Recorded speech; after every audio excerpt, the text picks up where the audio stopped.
Welcome, everyone. Glad you can all participate. Welcome to our guests today. We'll start with introductions. I am Dale Stein, Chair. Dave? I'm Dave Grass, Vice Chair, voting member. Pat? Ryan, NYACD Representative, voting member. Erica? Erica Goodman, voting member. Darren, I don't see you on yet. Yes, Darren just texted me. He'll be on in just a moment or two. Great. Thank you. Okay, I'll turn it over to you, Brian. Okay, great. Well, thank you so much, Dale. And yes, thank you to all our guests here today. Great turnout. Thank you to our members of the New York State Legislature for joining us today. And I am going to go through our advisory member agencies. And I see there are a number of people from various advisory member agencies. So when I call out the agency, just please let me know your name, your first name, last name. Thank you so much. So we'll start with Ag and Market. Who's on from Ag and Market? Morning, Brian. Tim Sweeney here. Hello, everyone. Good morning, Tim. Good morning. Anyone else from Ag and Market? Good morning, Brian. Paulo Odinos here. Good morning, Paulo. Thank you so much for joining us. Good morning. Absolutely. Okay. Cornell Cows. Hey, Brian. This is Brian Rahm. Good morning, everybody. Good morning, Brian. Anybody joining you today from Cows?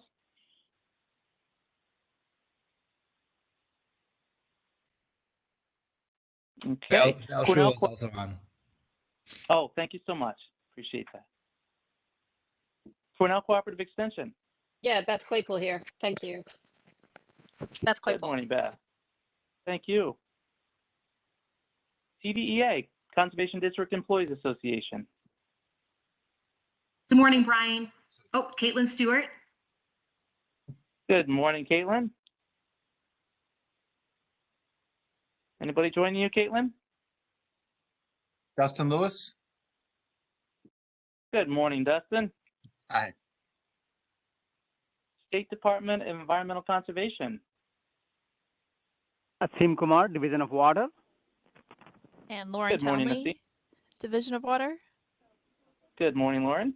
Good morning. Sarah Latessa. Good morning. Good morning, Sarah. Anybody else from DEC? Hey, Brian, it's Amy Quinn-Cameron. Sorry, I was a couple minutes late. Oh, no problem. Good morning, Amy. Thank you. New York State Department of Health. Ashley Israel from the Bureau of Water Supply Protection. Good morning, Ashley. Thank you for joining us. Morgan Tarboth, New York State Department of Health, Bureau of Water Supply Protection. Good morning, Morgan. Kaz Marzik. And good morning, Paul. Thank you so much for joining. Michael Satoni. Michael, thank you again. Thank you for joining. And hi, Brian. Anyone This else? is Dan Lang, Center for Environmental Health. I'm crashing the party today. Thank you. Wonderful, Dan. Thank you so much. Wow, great showing from Department of Health. Thank you so much, everybody. New York State Department of State. Good morning. We can't beat health today, but this is Stephanie Wojtowicz from Office of Planning and Development. Oh, good morning, Stephanie. Welcome. Kate Hogel is on as well from Department of State. Good morning, Kate. Welcome. Dr. Steve Shaw let me know this morning that he has a conflict, won't be able to make it, so we won't have anyone from SUNY ESF today. Last but certainly not least, USDA, Nrcs. Hi, Paula Bagley's here. Hi, Paula. Welcome. Thank you. Okay. Now this is a long list of introductions here this morning. I'm going to go through our staff. So when I call your name, just let me know you're here and your title. Victor. Good morning, Victor Giacomo, State Committee Regional Field Staff for Western New York. Good morning, Victor. PJ Morning. Emmerich. Hi, PJ Emmerich. I'm the Region 2 Associate Environmental Analyst for Central New York and the Finger Lakes region. Morning, PJ. Ryan Cunningham. Hey, good morning. Ryan Cunningham, Regional Field Staff for the North Country. Morning, Ryan. Greg Albrecht. Good morning, Brian and all. This is Greg Albrecht, Agricultural Environmental Management Program Coordinator and CNP Specialist with the State Committee in Ag and Markets. Good morning, Greg. Brendan Jordan. Hi, good morning, everyone. This is Brendan Jordan, CNMP Specialist with the State Committee. Good morning, Brendan. Ron Bush. Good morning, everyone. Ron Bush here, also a CNMP Specialist with the State Committee. Good morning, Ron. Scott Fickbaum. Morning, everyone. This is Scott Fickbaum, Regional Field Staff for Central New York. Good morning, Scott. Jennifer Clifford. Good morning, Jennifer Clifford, Climate Resilient Farming Program Manager. Good morning, Jennifer. Ben Luskin. Good morning, Ben Luskin, Regional AEA for the Southeast Region and State Aid to Districts Program Manager. Good morning, Ben. Bethany Bizdu. Good morning, Bethany Bizdu. I'm a Program Manager with the State Committee. Good morning, Bethany. Good morning. Peter Lopez. Morning, Brian. Chairman, friends. I'm Pete Lopez. I'm the Special Assistant for Climate and Renewable Energy with Ag and Markets. Morning, Pete. Morning. Abigail Edwards. Good morning, everyone. I am Abigail Edwards, and I am the Excelsior Fellow for the State Committee. Good morning, Abigail. Tim Clark. Good morning, everybody. I'm Tim Clark. I'm the engineer for the State Committee. Morning, Tim. Lauren Pazorski.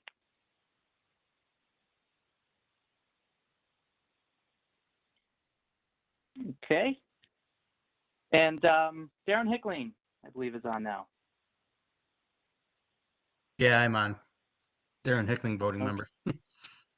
Wonderful, Darren. Good to see you. Good to hear you. Thank you so much. And again, a warm welcome to all of our guests today. Great turnout for our last meeting of the year. Too many names to introduce everyone. So again, just gonna say welcome and thank you so much for joining us. There was a minor adjustment to the agenda that I sent out a couple of weeks ago to include the annual plan of work review and approval for the last few conservation districts that we were waiting on final plans for from last month. Later on in the agenda, we're also going to be reviewing and asking State Committee voting members to approve the request for proposals for our round 28 of our Ag Nonpoint Source Abatement and Control Program and our round 6 Climate Resilient Farming Program. At that time, I will ask any conservation district, with the exception of those representing the Employees Association and any farmers who might be applying for those programs, to please recuse themselves from the discussion by hanging up the phone line and going about the rest of your day, as those will be the last items we'll be addressing here today on the agenda. So thank you again so much. Thank you so much again, everybody. And Dale, back to you. Thanks, Brian. Thank you, everyone, for coming or participating today. Our guests are especially welcome. We'll start today with, do you have any correspondence, Brian, otherwise? I always put it on the agenda, but I actually don't have any correspondence to cover with the group today. So I think we can jump right into the Eastern Finger Lakes Cover Crop Project report. Okay, great. PJ, you're up. Okay, thank you, everyone. Hang on one second while I pull this up here.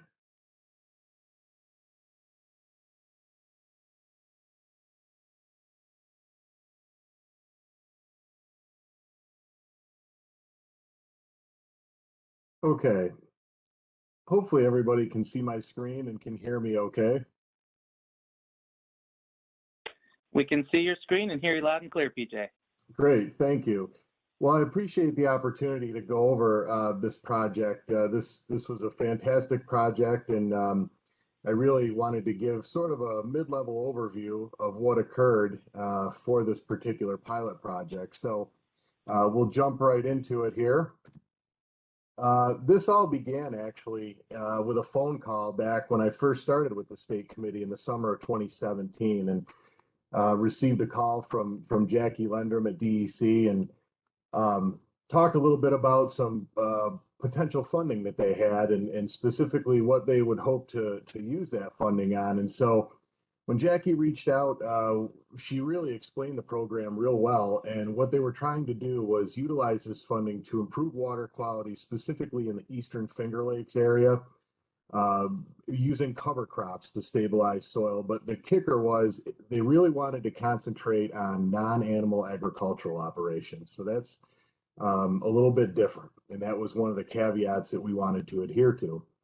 And so we talked through that and thought we have a great plan. And so we looked at the region, and of course, the Eastern Finger Lakes watershed region for this particular project was defined as the watershed areas of Cayuga, Owasco, Skaneateles, and Atisco Lakes. And the soil and water districts, of course, in this watershed were Seneca County, Tompkins County, Cayuga County, Onondaga, and Cortland counties.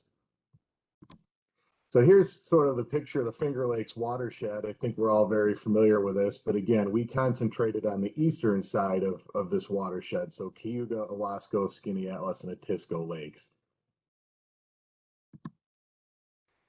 And sort of the project overview, we really started to get things in gear after that first phone call in July of 2017. We started to meet in April of 18. We pulled together folks from our staff, Department of Environmental Conservation, and things like that. And we formed our MOU. And this MOU is a very important tool that we use for a lot of things. And in this particular case, we used it to basically get this project going. And that MOU really is there to advance conservation efforts for public and environmental benefit. And it's a way that we can work formally with our partners at DEC and other partners as well through this MOU. And so as a result of the MOU getting formalized and established, we then developed a plan of work, and it listed specific goals and objectives that we really wanted to take in this project. And most of you are familiar with how plans of work operate and everything. And so we laid things out pretty well in that plan of work. And we said we wanted to use things such as our AIM tool, like Tier 1, Tier 2, the Tier 3A cover crop planning and implementation tool.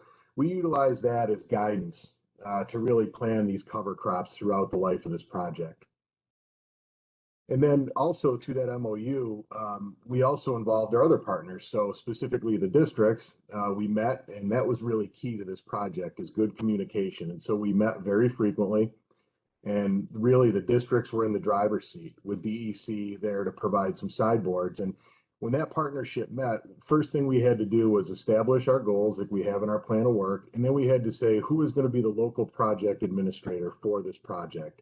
And so the group of districts all unanimously chose Cortland, and Cortland County then became the local project administrator. And really, their goal was to coordinate payments and submit reports for this project. So some people, I know many of you are familiar with cover crops, but I did just want to touch on a few basic things here with cover crops. Of course, there's certain species of plants that are implemented in the spring or the fall on bare soil. And the idea is we want to use plants to protect the soil surface from the erosive forces of wind, rain, things like that. And the cover crops do provide a wealth of other benefits. As you can imagine, they improve soil health, which I'll touch on at the very end. We'll come back to soil health, but they also conserve water, improve water quality. They provide habitat for pollinators, which of late has been quite a focus for the state and other agencies as well, looking at pollinator species. And cover crops also slow down the flow of stormwater when we get these real intense rainfall events. And many of you know that in the Eastern Finger Lakes and in the Finger Lakes in general, we get a lot of these real flashy, real intense rainstorms.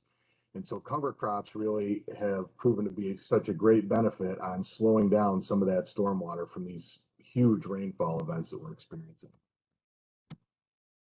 Here's just a picture of some cover crops going in, but it shows that bare soil surface that we're trying to protect. And so again, when we had this MOU established and we had the plan of work developed and everything was approved and we continued to meet, we had a budget, and when DEC made their initial allocation to us, it was in the amount of $285,000 from DEC to Ag and Markets to use for this project. And within that 285,000, we looked at it and said we have to break that apart a little bit more. And so we said we're going to use 180,000 of that funding to pay for implementation of cover crops, and we're also going to use some of that money to cover district staff time associated with the technical outreach and so on and so forth with cover crops. And so we said we're going to use the district staff reimbursement. That'll be calculated using our state committee annual rates. So we have a basis for that. We also said we would like to use about $105,000 of that $285,000 to purchase up to 3 pieces of equipment, no-till drills or interseeders, so that the districts can help implement cover crops. And our idea was if we purchase this equipment, the districts then would become the owners of this equipment. So as we met, we continued to talk about equipment. We met quite frequently, as I said, and we thought we had a good idea with the equipment, but as meetings continued and discussions evolved and things like that, we quickly realized through the group that maybe equipment was not what we wanted to purchase at this time. We're not going to rule it out. But for this particular project and in this particular time frame, we thought it would be better to amend this budget and move all the money, so the full $285,000, to put cover crops on the ground. And so we did. We used $285,000 to do nothing but cover crops on non-animal agriculture operations. And I have a note here because I just wanted to call out and really showcase the soil and water districts involved here that none of this $285,000 worth of funding was used to support any district technical time whatsoever. The districts did this, on their own with other sources of funding, and the districts really felt through these meetings and through conversations with us and with DEC that they really wanted to put all the money on the ground, and they successfully did that. So thank you for the districts for all that hard work. And again, once we have all these formal documents like the MOU, the plan of work, the budget contained within the plan of work, we needed to continue to meet and come up with some sort of forms that we can use for supporting documentation for reimbursement. So we came up with a few forms here. Amanda did a great job with the help of some other districts to create these forms. And it kind of lists out all the information that DEC wanted to see in our project and in our final report. So as we're going through and we're implementing cover crops, we're collecting data that we can ultimately use for a final report. And these forms, as many of you are aware, I should say many of us at Ag and Markets are aware, that we have to have supporting documentation for payments. And so this really serves as good backup for what we did, where and when, and how much, and how many acres, and so on and so forth. So I really think these were great forms that were developed, and we stuck to these and used these throughout the course of the project. And here we see, again, some cover crops through the project. Above Skinny Atlas Lake. And one of the things you'll notice in the picture is we also provided a little bit of outreach in the form of postcards and signs. We call these our roadside signs here. And the idea of this whole project was not only to install cover crops and protect soil from erosion and things like that. There was an ancillary aspect of this project, and it was to provide outreach to people who may not know a lot about cover crops and to show what agriculture is doing to protect water quality in the form of cover crops. So we had these signs developed with the help of DEC and the districts, and we had these pretty much anywhere that we installed cover crops adjacent to a road. So when people were driving throughout the watershed, they could stop and pull over and see what cover crops are and what this project is about. And again, that was a very crucial aspect, was the outreach portion of this project. Here we see some cover crops in Seneca County, just again highlighting the very thick growth, and that soil surface is completely protected and the soil health is being improved by that root structure and many other things. And then here again is our sign. We're real proud of our sign. So again, you'll see it next to the road, and you'll see how nice that cover crop is growing, and you'll see what some of the species look like as they're pulled out of the ground. And again, our sign, very prevalent in a lot of the work that we did, and just shows what those root structures are doing to the soil and helping improve soil health. And here we see some sunflowers over in Seneca County that were installed.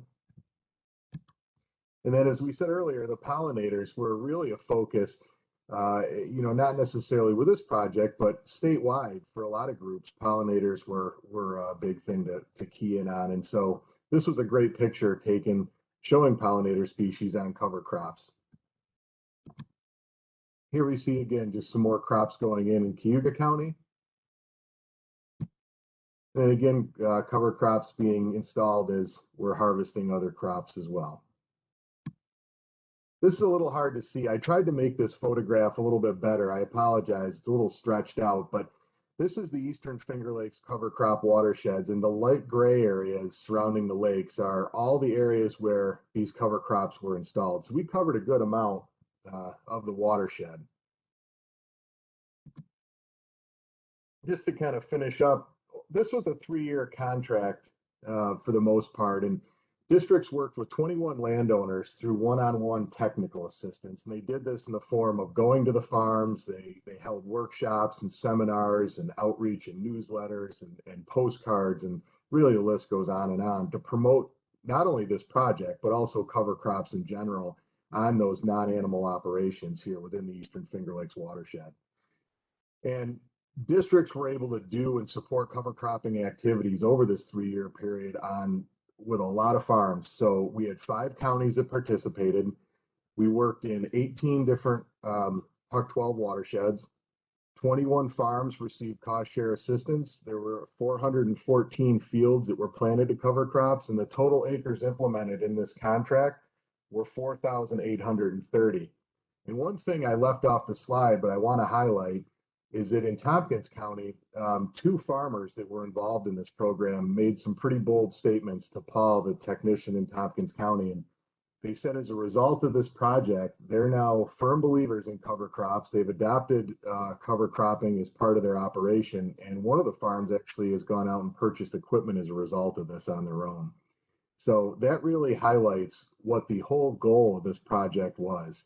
And that was to encourage cover cropping and show the benefits to not only the farms and not only state representatives and elected officials, but also watershed groups. And I think we've accomplished that through the farmer testimonials, through all the hard work that the soil and water districts did in getting those 4,830 acres implemented, through the roadside signs, and through all the workshops and things that were held. So we really feel this project was a success. And I just wanted to take a moment to thank DEC for their funding support. Right from the beginning, Jackie was excellent to work with. Lauren Townley and Amy, just fantastic to work with. They came to a lot of meetings that they couldn't attend in person. They frequently called in. They provided a lot of guidance for us when we were seeking guidance, always quick to respond. So I certainly appreciate DEC thinking of us when it came to this pilot project. Wanted to thank Cayuga County, Cortland, Onondaga, Seneca, and Tompkins County as well. And Cortland County, again, as we said, they were the local lead on this project. So Amanda and her staff had to answer a lot of questions from me when we were doing interim reports, and they had to make a lot of payments and keep things straight in QuickBooks. So I wanted to thank them for their local project administration and all the other districts for all their hard work.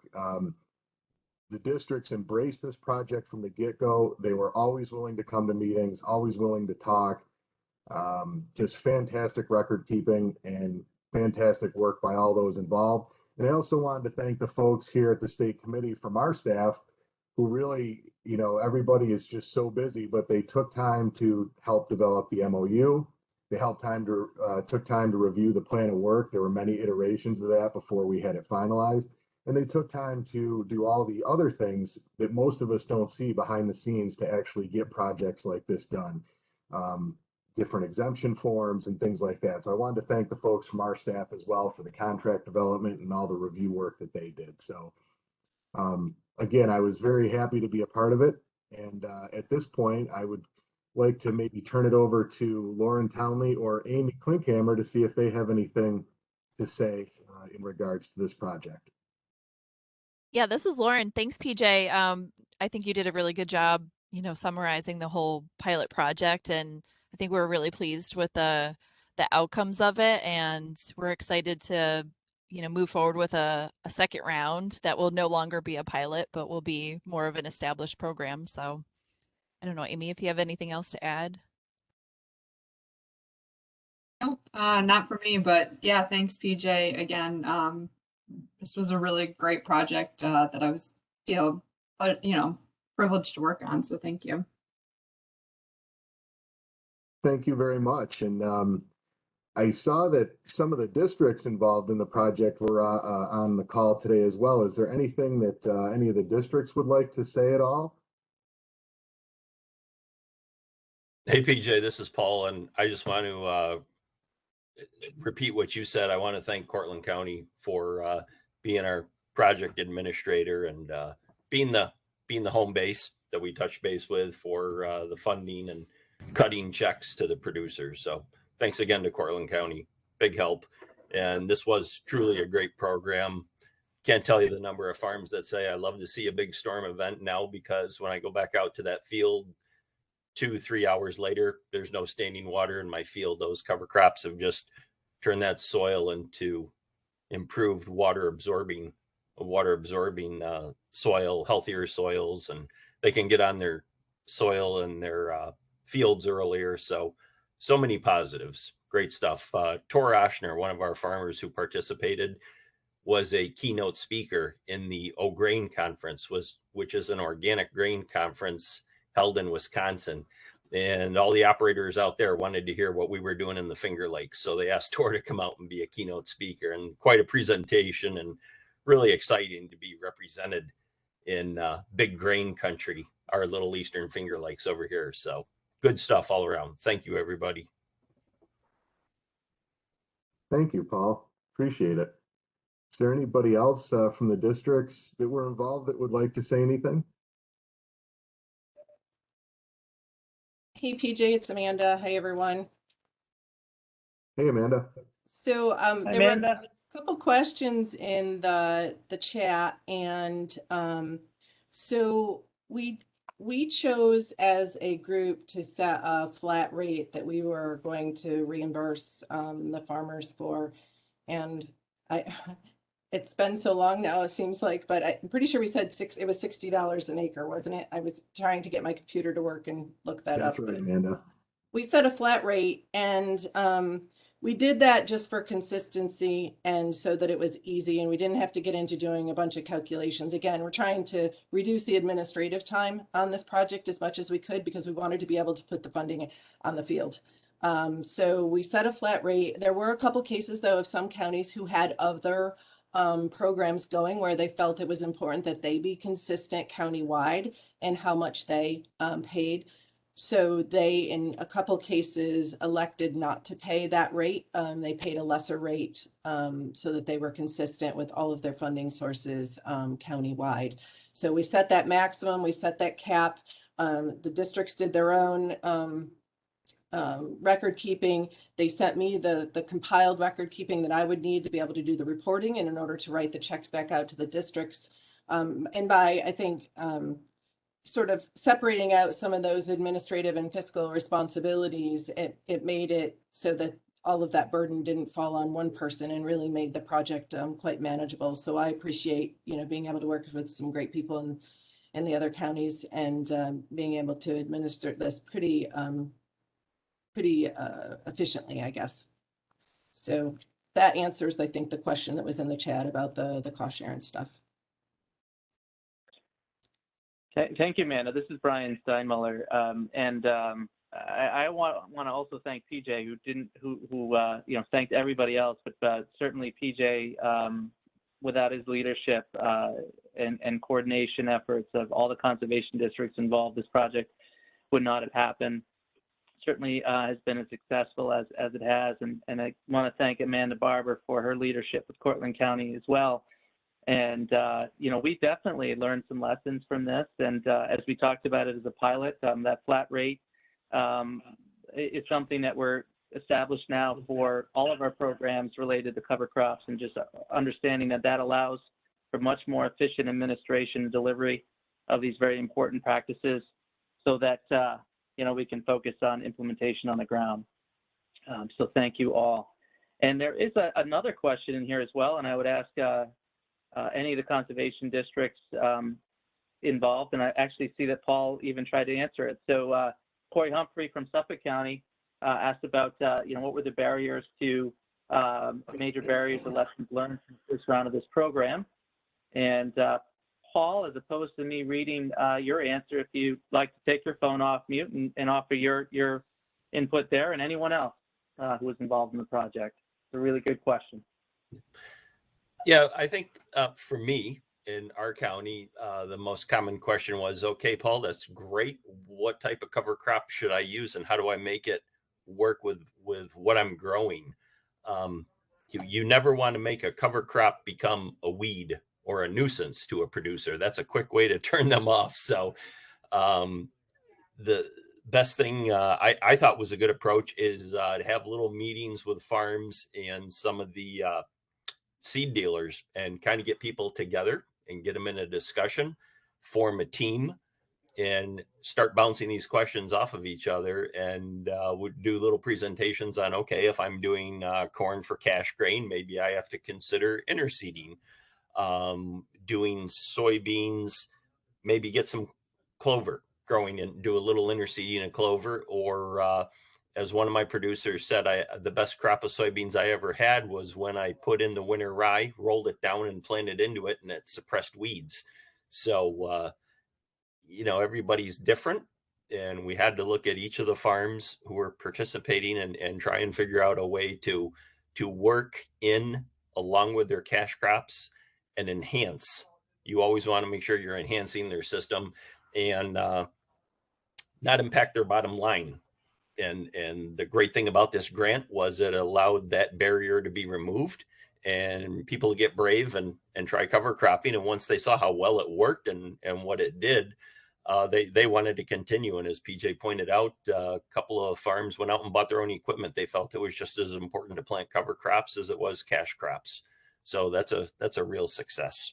So that was just a few of the barriers and some of the solutions we went forward with in Tompkins County. And certainly I reached out to the other counties, and I want to thank all the other counties because we worked together, as PJ said, and we bounced ideas off of each other at the meetings. And that was so helpful. To go into anything with a team approach is really powerful.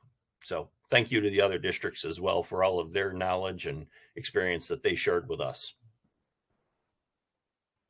Well, thank you very much. You mentioned interseeding a couple of times. Can you just explain real briefly to the group what is interseeding? How does that work? Sure. That's when you have a growing crop, and I'll use corn as an example. You have a growing corn crop for cash grain.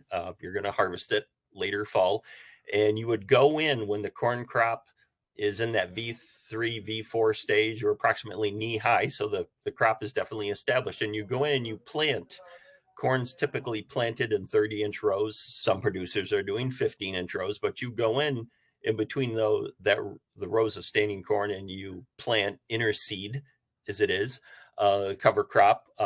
Italian ryegrass is one species, a cover crop cocktails of vetch and clover might be another type, and you let that start to germinate, and then it germinates and it kind of backs off because then that corn grows and provides shade and canopy, and it holds that cover crop back. And then when you harvest that cover crop, you have a nice little green understory, and once you get that cash crop off, that corn grain crop off, your cover crop is already established and growing, and then that sunlight just makes it explode right out of the ground, and then you're on your way into winter with a really nice armor of soil across your fields.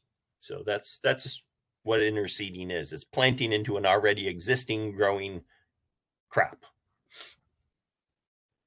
Thank you, Paul. Thank you so much for your input there. Yep. And PJ, I'll just continue on here with the chat if you'd like. Another question came in.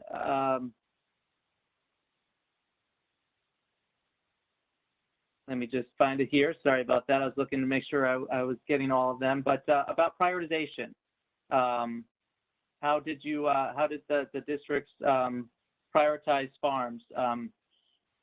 for commitment and use, and also were there any prioritization for farms to commit to use mechanical termination versus spraying for termination of those cover crops? Essentially, we left that up to each district to prioritize their farms. So I don't know if any of the districts would that are on would like to speak to that question. This is Tompkins again, Paul. We did not prioritize, and it's pretty much was up to what the farm, how the farms wanted to work that cover crop. I have organic farms who participated, so they were mechanical termination, which would be rolling vertical tillage or direct planting green into the cover crops, and a couple of farms who are conventional practice, I'll call that, and they would do a burn down. So, or they would mechanically terminate it if they were chisel plowing, if you will, or prepping the next crop. So we left it up to the producer what would work best for the producer. Thank you. Yeah, I don't think there was any prioritization with regard to the method of termination. I think the prioritization was that we had agreed that we were prioritizing non-animal agriculture, and that was a little bit of a challenge. And I just wanted to bring that up because there is a high demand for cover crop assistance from a lot of our farms that are dealing with manure challenges, and so focusing on crop farms was a group decision and at the request of DEC, and something that I just wanted to bring up, that we had a lot of other farms that were looking for assistance, but we did prioritize those non-animal agriculture operations. Yeah, thank you, Paul and Amanda, and just again to talk about the pilot initiative here and the partnership between DEC, Ag and Markets, State Committee, and the districts.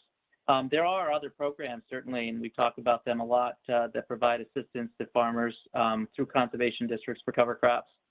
And many of those programs are competitive. So this pilot really did also help so that districts could focus their resources on non-animal agriculture, not have to be concerned with how the selection of those farms would compete with other farms across counties and across the state through those competitive programs. So, really major value add to our existing framework and programs through this project. And of course, came off the heels of our harmful algal bloom initiative and summits across that region and across the state in 2018. So, certainly helped to provide a really nice demonstration of how cover crops could be targeted in critical watersheds across the state. There was another question in the chat too about a phase 2 or another round, and Lauren, Lauren Townley from DEC had mentioned that we are currently working on an agreement now. So that agreement expands our geographic reach a bit. Lauren, I don't know if you or PJ want to talk about the next steps here in any more detail.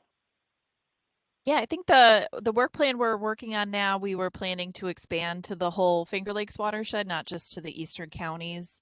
And we'll probably move forward with that. And we're talking about expanding the different practices that might be available, where it might not just be related to cover crops and doing some other component practices related to soil health. So we're still kind of going back and forth on that aspect right now. But yeah, I think it's pretty likely that at least the geographic area will be expanded.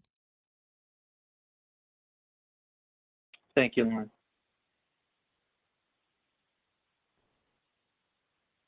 Yeah, and I'll just add, we're certainly moving that forward behind the scenes, working with Lauren and Amy, and we'll keep that moving forward. More discussion, anyone?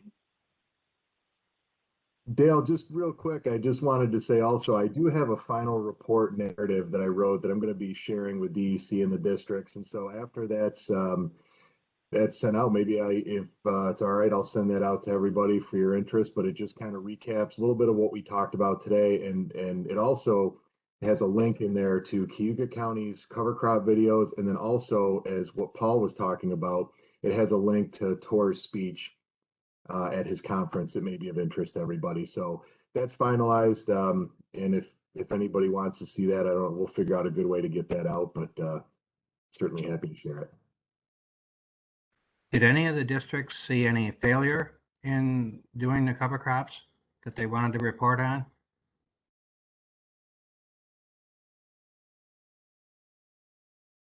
At times, Mother Nature won't cooperate with you as much as you'd like her to. So, That was kind of why I asked that. yeah. This past fall, and I know this is out of this cover crop program, but this past fall, I did not have, or we did not see the number of acreages we like to see get planted, only because it was so wet that farmers told us that they don't want to create compaction issues to the good that they've already done. So unfortunately they could not get in and plant. It was just too wet. So there is always that. Yeah, it's you're at the mercy of the weather, and it at times does not cooperate. Very good program. I really want to thank TEC for stepping up and funding this, and especially funding it with the non-animal agriculture, because we do have a lack of use of cover crops in the state by non-animal agriculture farms. Great program, everybody. Thank you. Yes, certainly. Thank you. Next on the agenda, I actually made a mistake and forgot to go over the minutes from last meeting. So we'll step back and review and approve minutes. Are there any additions or corrections to the minutes for last meeting?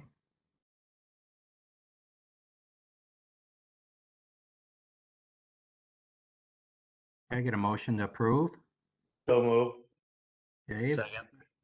And Darren, thank you. We'll vote. Dave? Yes. Scott? Yes. Erica? Yes. Darren? Yes. Approved. Thank you very much. Hopefully I won't make the mistake next meeting. Next on our agenda, we'll go to Jennifer and Brian on CRF.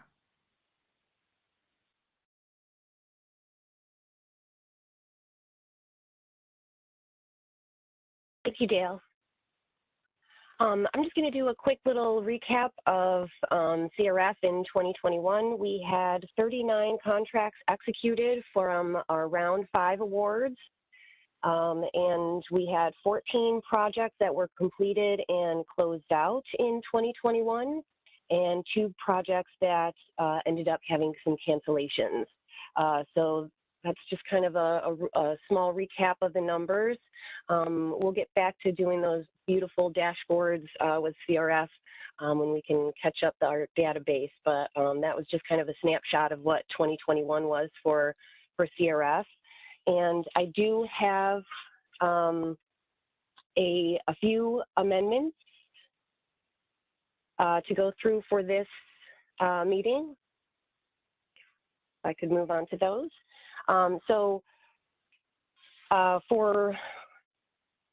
Actually, I guess I will share. Yeah, let me share those amendments so we can see what we're making changes or extensions to.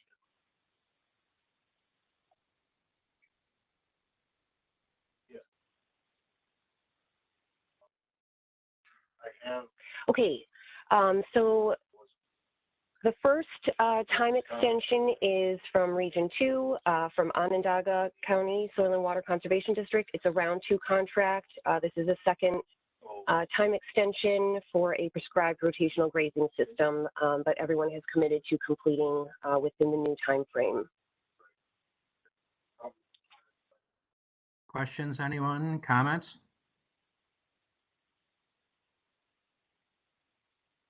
Motion to approve, please. So moved. Second. Erica and Dave. We'll go to voting. Dave? Yes. Scott? Yes. Erica? Yes. Darren? Yes. Approved. Thank you. Next.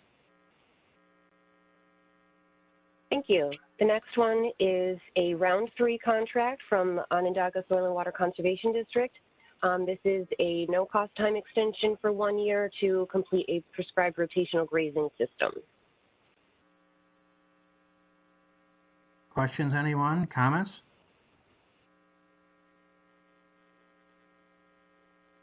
Motion to approve, please. So moved. Move. Second. Second. Dave and Darren. We'll go to voting. Dave? Yes. Scott? Yes. Erica? Yes. Darren? Yes. Approved. Thank you. Next. Thank you. The final time extension today for your consideration is from Fulton County Soil and Water. This is a 1 year no-cost time extension to complete a cover crop project where some issues were occurred using the interseeder that was purchased. So in order to complete all of the acreage that was intended, they would like to extend the contract. Questions, anyone? Comments?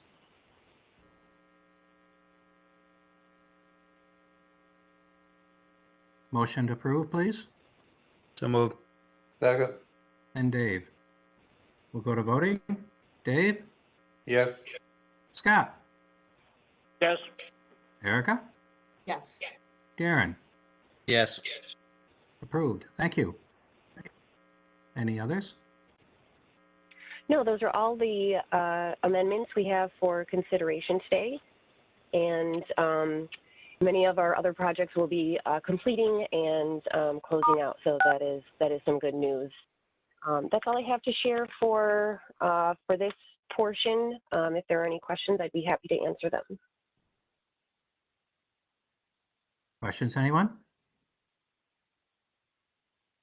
Just have a small comment on, we have a CRF grant to cover our satellite storage, and we are, by Environmental Fabrics out of South Carolina, we are first on their list. They're going to be doing that in April. And I wanted to talk to them at that time when they come about improvements. Have they made any improvements in the new cover over the original cover we have on our main storage that was put in 2012? Because Peter Wright was out and did a methane leak study on ours and found some leaks that are dealing with pipes that come out and everything. And I wanted to talk to them about, have they modified their design to prevent leaks from happening in the future? And also the original storage does not collect very low flows of methane. It only collects as it starts putting out, as the storage puts out more methane, but it really puts out methane year round, only at a small amount. I wanted to talk to them about, can they look at modifying so we go 100% collection of methane in a manner, even collecting the low flows and flare them off or something with them due to greenhouse gas needs that are changing and becoming, especially with the new initiatives, stronger. So we have to find out, have they modified storage covers to make them better than the original ones were? Just wanted to bring you up to date on that at the same time. Thanks, Dale. I appreciate Go ahead. Maybe we can coordinate and have some staff resources there with you and also Soil and Water District. If that wouldn't be too hard to coordinate, because that would be really interesting discussion to be a part of. Yeah, I'll let you know when they're gonna, what dates are. They're holding us as first on the list, but being from South Carolina, I'm not sure how early in the spring they start work. So, but we want to have it all done sometime in May and closed out. And one other side part to that, we refilled about 3/4 of that storage this a week ago. Soft hose laid over the ground and filled it over 3 days' time from our main storage a mile away. And but that satellite storage had 4 feet of water in it from when it was emptied in the spring. And by having the cover on, that will be prevented, and we'll have a lot more storage.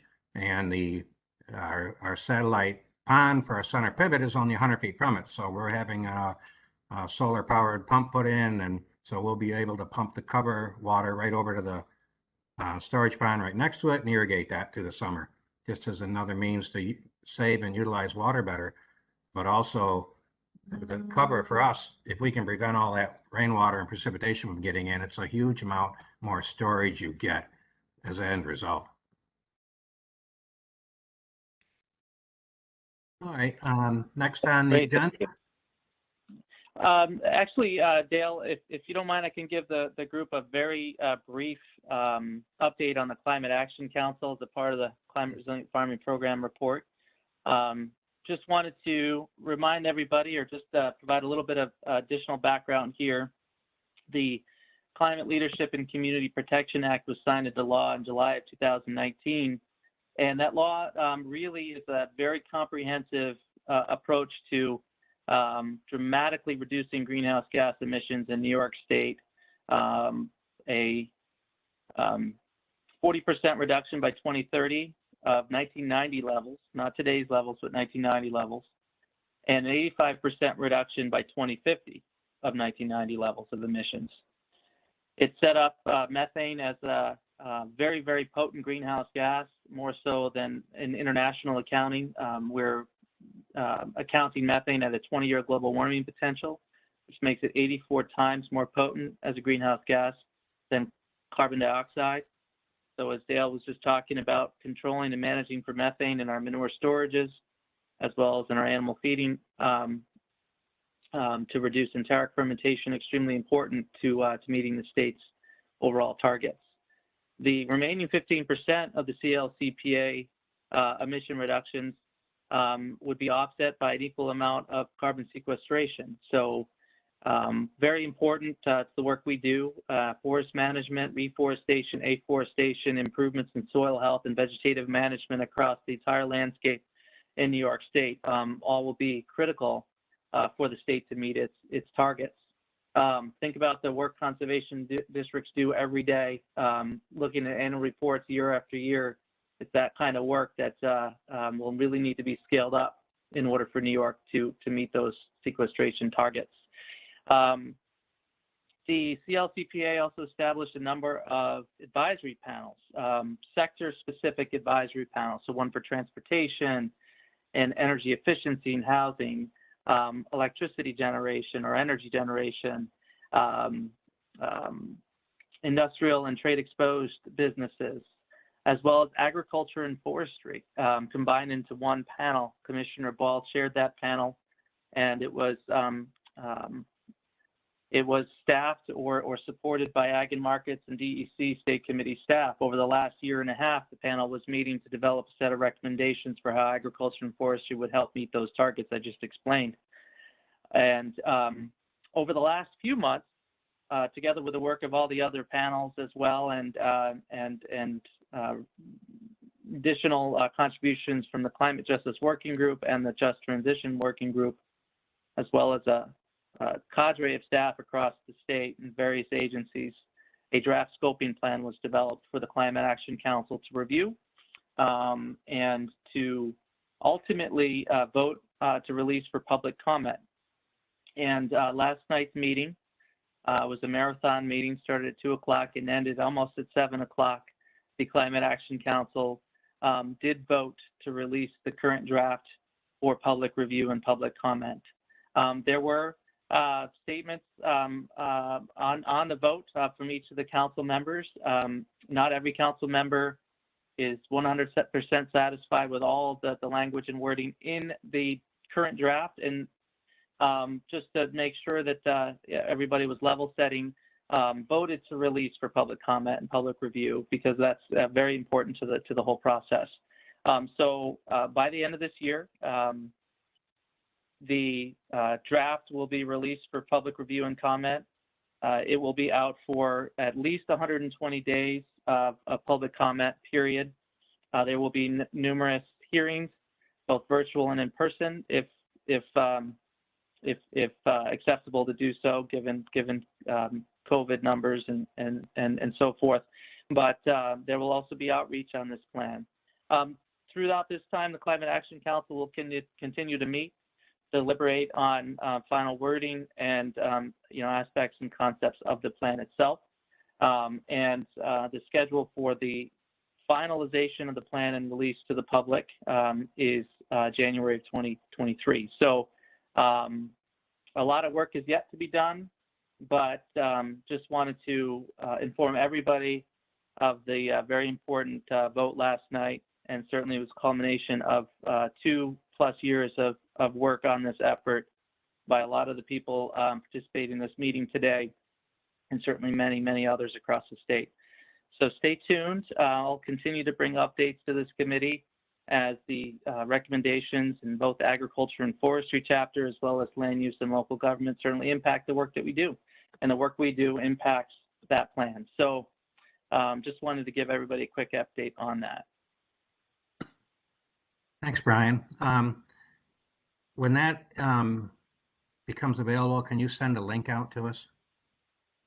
I certainly will. We will, make sure that that information is available to our partners. And yes, absolutely. The draft, as the council members were reviewing last night, was posted on the Climate Action Council's website. So I can drop a link in the chat to that, and we'll give you a really good idea of what is contained in that draft. There was some changes that were voted on, edits and clarifications that were voted on last night. So there is going to be a final draft that will go out for the actual public comment, but folks can view the PDF that was posted on the website prior to the open meeting yesterday. Good, thank you. Thank you. Next on our agenda is Ag Nonpoint Source. Bethany? Thank you, Dale. So I'll just start with a quick program status update regarding the Ag Nonpoint Source program. To date, we have completed 39 contract closeouts. We are currently in the process of reviewing 5 additional contract closeouts. They're nearly complete, so we'll be able to report on those at the next meeting. In 2021, we have completed 21 time extensions and 2 landowner change amendments. At this time, we have 176 active contracts from rounds 21 through 26, and we are still waiting on 5 round 26 contracts to become fully executed. Round 27 contracts have started being developed. Districts are working on their plans of work, which get incorporated into the contract. So those have been coming in, and we're working on getting those reviewed and getting contracts packaged up. I have also, for round 27, submitted a procurement record for the entire round, which gets submitted to the Office of the State Comptroller. They review it to make sure that the round was conducted in accordance with the RFP, and make sure that everything is good to go.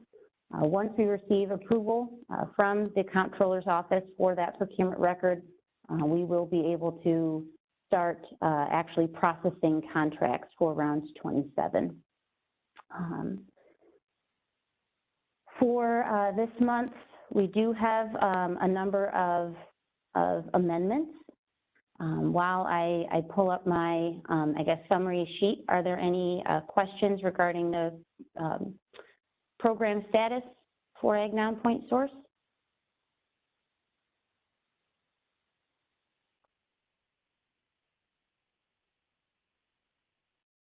Okay. So for this month, we have 1 staff-approved amendment just to report to the committee. This was submitted by Suffolk County for a landowner change that just basically documents that there was a change in ownership and the new owner is still committed to moving forward with the project. We have received 7 time extension requests for consideration at this month's meeting. Each of the amendment requests was submitted to the voting members prior to today's meeting for review. And I just also would like to note that all of the time extension amendments that will be discussed here today have been reviewed and are supported by the regional staff that the district is located in. So how I guess plan to run through these today, will be identifying the district that has submitted the request, as well as the round and the length of their extension. And at that time, I will pause for any discussion and approval of the amendment. So we'll start with Region 1. We received a time extension request from Cattaraugus County for a round 24 contract. They are requesting a 1-year time extension for their project. Questions, comments, anyone? Motion to approve. So moved.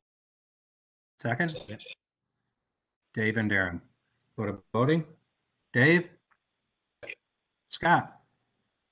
Yes. Erica? Yes. Darren? Yes. Approved. Thank you. Next. Okay, so the next amendment is also from Region 1. It was submitted by Genesee County Soil and Water Conservation District. They are requesting a 1-year time extension for a round 24 contract. Questions, comments, anyone?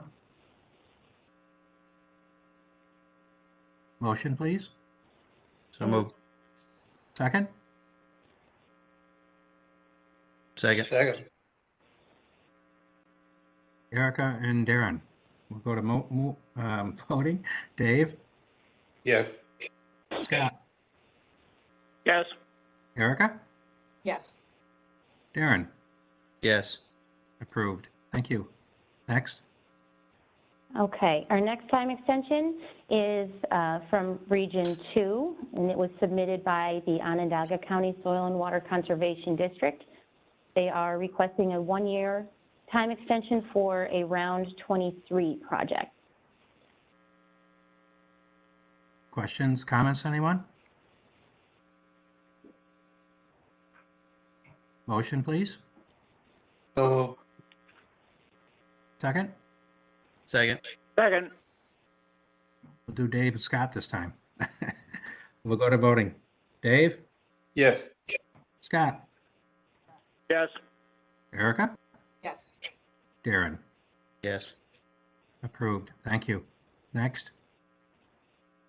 Okay, we're going to continue on with the Region 2 amendments. We have a time extension that was submitted from Tompkins County Soil and Water Conservation District. They are requesting, I think it's approximately an 8-month time extension for a round 24 project. Questions, comments, anyone?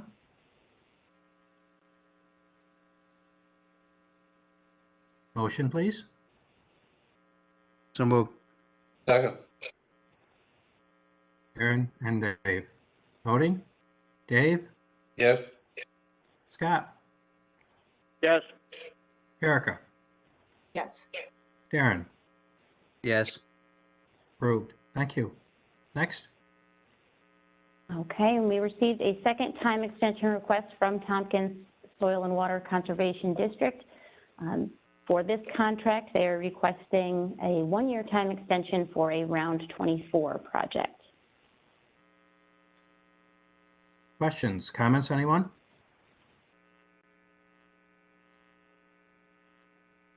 Motion, please. So moved. Second. Second. Second. Erica and Darren. And we'll go to voting. Dave? Yes. Scott? Yes. Erica? Yes. Darren? Yes. Approved. Thank you. Next. All right, our next amendment comes from Region 3. This was submitted by the Fulton County Soil and Water Conservation District. They are requesting a 1-year time extension for a Round 22 project. Questions, comments, anyone?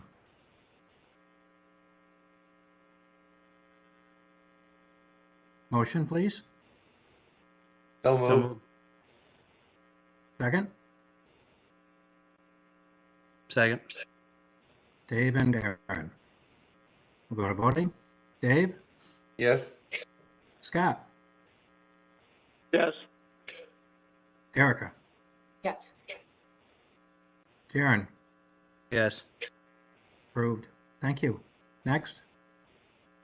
All right, so this is our last time extension amendment. It was submitted, or it's for Region 4, and it was submitted by Franklin County Soil and Water Conservation District. The district is requesting a 1-year time extension for a Round 24 project. Questions, comments, anyone?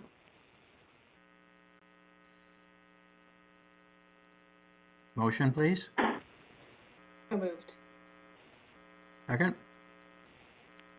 Second. Second. Erica and Darren. Voting.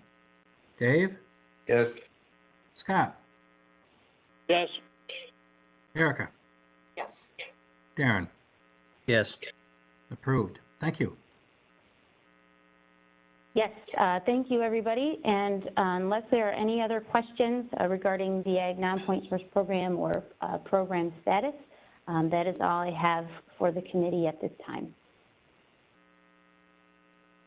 I would hope someday we can get back to some semblance of in-person meetings. Discussions tend to be better. It's all electronically. We get the job done, but it's not the same as being in person. So hopefully someday we'll be able to put COVID behind us. Thank you, everyone, for the help so far. Next, we're going to do annual plans of work. Brian? Thank you, Dale. Thank you, everybody, as well. Thus far, keeping everything on schedule and moving forward. So last month, we approved most annual plans of work for conservation districts. There were a few plans that were going back through second board review, so I have those available, or at least listed, and I can make them available if anybody would like them. But the following conservation district annual plans of work for 2022 have been recommended for approval by their regional coordinators, and just go by the two regions that they are located in. The first is the Southeast, and that is New York City's annual plan of work.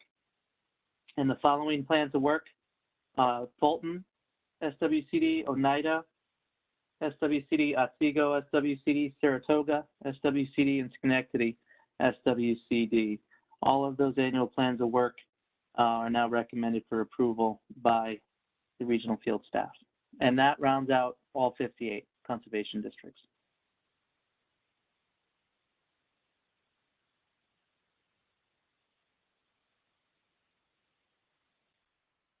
Sorry, forgot to unmute. Motion to approve, please.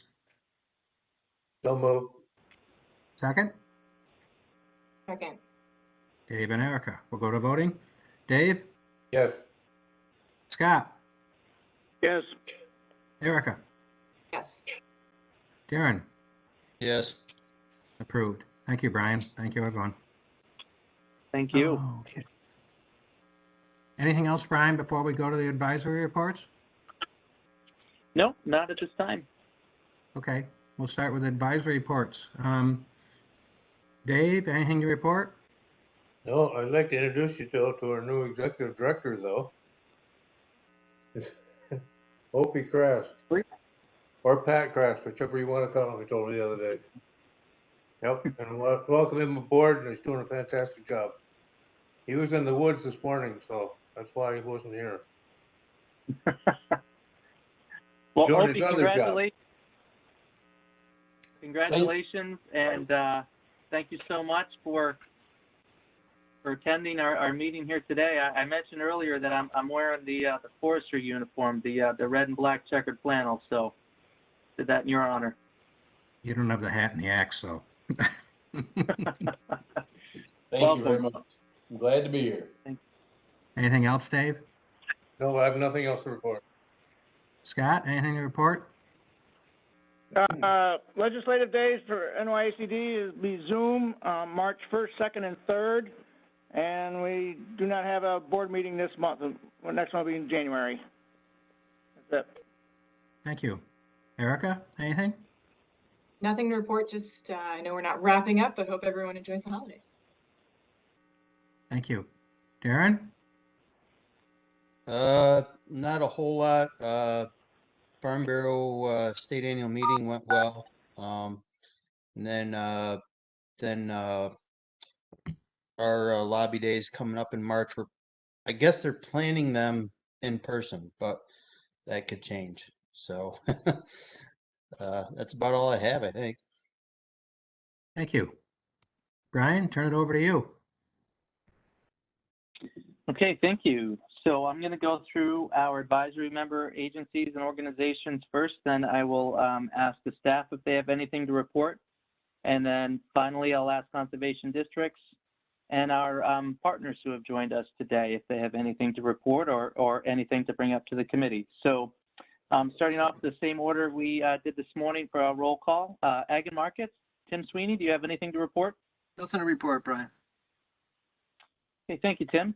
You bet. Paulo, I'd like to introduce Paulo actually to the group. Paulo is the department's emergency management coordinator, and we've had a chance to work together on a couple of different projects over the last few months and years. And I want to welcome Paulo and thank you for your interest in the work that the committee does. Certainly, our conservation districts in many counties across the state are integral part of the county's emergency management system and hazard mitigation. But Paulo, do you have anything to report or questions to ask of the committee? Oh yeah, absolutely. Thank you very much, Brian. Again, I think in the future, I plan to attend these just to have situational awareness for for my context and angle. So, like Brian alluded to, I'm the emergency manager for the agency. So part of what I do, I cover the whole entire state and work with the different divisions with ag and markets. During a disaster, during an activation of the New York State Emergency Operations Center, I coordinate our agency's response, based on what assets we have available to support. And like Brian also stated, a big thing that I'm pretty active in is collecting information post-storm on agriculture damage to that sector specifically. So whether it's a major snowstorm causing infrastructure, a major flood causing irrigation breakthroughs and crop damage, like we saw in the Black Dirt region from Ida, things like that. And so what I like to do is work with county emergency managers, emergency manager regional staff, and Brian's team has been great as well for some information and just bringing that to the executive level of our agency and saying, here's some damage that happened. What can we do to help? And so, like I said, I'm pretty active in that. If anyone has any questions or moving forward, you're aware of any damage that has occurred, from this upcoming winter, please don't hesitate to reach out to me. And thank you for this opportunity, Brian. I appreciate it.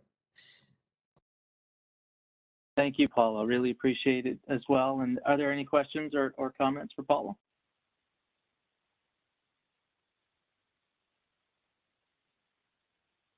Okay, thank you so much. Cornell Cowles, Brian? Hey, Brian. I guess I'll just take this opportunity to sort of put on my Water Resources Institute hat for a second and just say that we have a currently open call. I'll put the link in the chat for pre-proposals to support water resource related research and outreach, technical support, training, et cetera, in 2022. we can support a variety of partners, including folks here at Cornell University, but also external academic institutions, private consultants, et cetera, a range of stakeholders. And so if people have research and outreach projects that they're interested in, particularly if they see an opportunity to work with somebody here at Cornell, I would encourage you to take a look at this and think about either submitting a pre-proposal or nudging partners to do so. So I just wanted to make people aware of that. And you can email me offline or separately with any questions. Thank you, Brian. Appreciate that.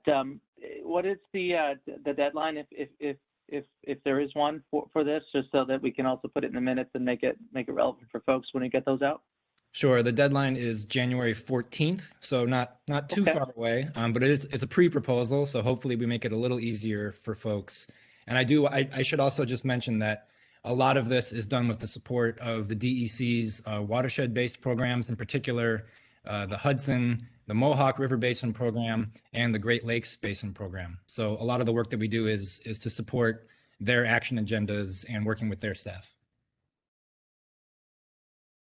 Great, Brian. Thank you. Thank you so much. Any questions or comments for Brian?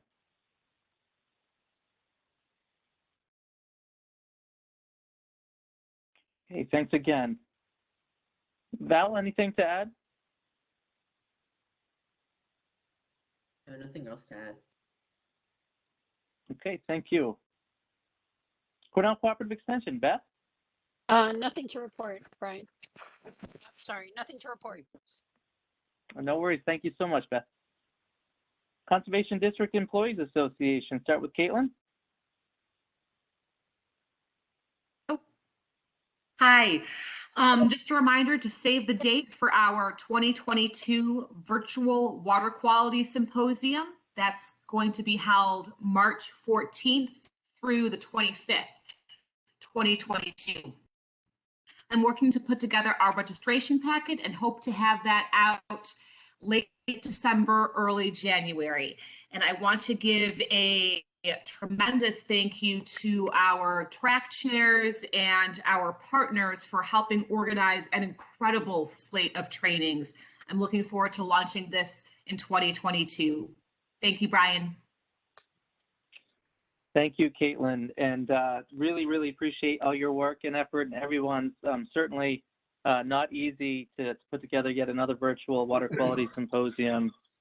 Certainly look forward to the days of getting back together again for week-long training and fellowship. But you have all done such a marvelous job converting this over to a virtual format as needed, and hats off to you and your team. Thank you. Dustin? Yeah, thanks, Brian. I only had a quick little topic. We're doing a RFP that's going to go out for a district to help us run our 4-hour online training and take registrations and handle the funding there. So that will be going out at the beginning of the year. We're having a meeting this afternoon to hash out the final details and hopefully approve it at our January Employees Association meeting. Other than that, I just want to say Merry Christmas and everybody have a Happy New Year. Oh, thank you, Dustin, very much. That's good news. Do you have a date for the January meeting? I certainly do. Give me 1 second to pull up my calendar. I should remember we set it as I believe it's the 4th. Yeah, it's the fourth Wednesday of the odd month. So it's going to be Wednesday the 26th in January. So it should typically be the same day as the NYACD meetings because they do the 4th Wednesday as well. Okay. Yes, thank you so much. Appreciate that. Try to do that so people can plan ahead of time so they know when it's going to be every 2 months. Certainly. Thank you very much. Questions, comments for either Caitlin or Dustin?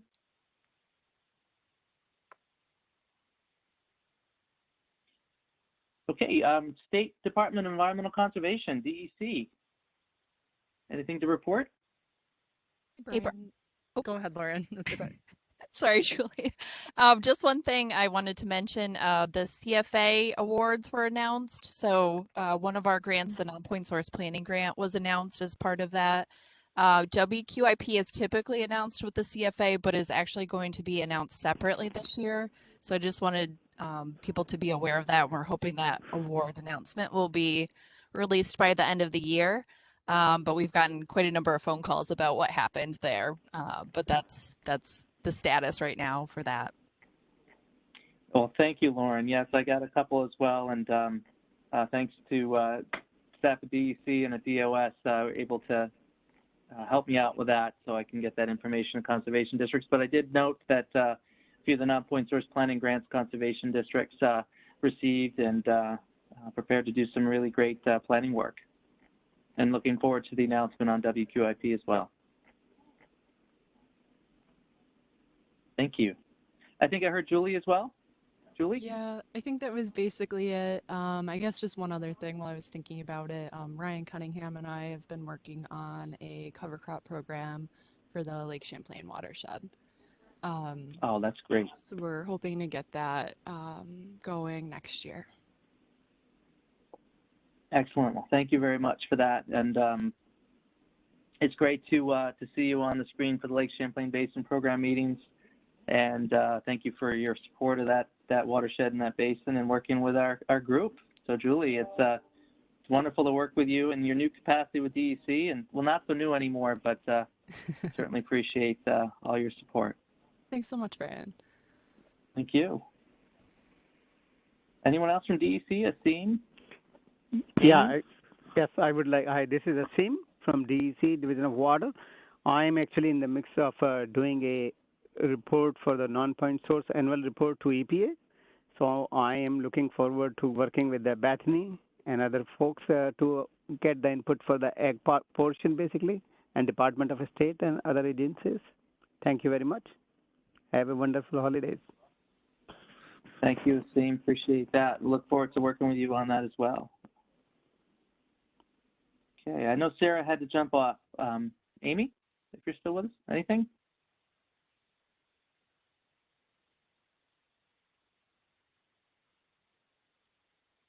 Okay. Any questions or comments for the DEC team?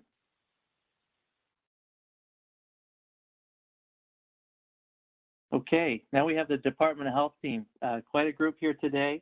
So I'll just go in the order that we did roll call. Ashley, do you have anything from Department of Health?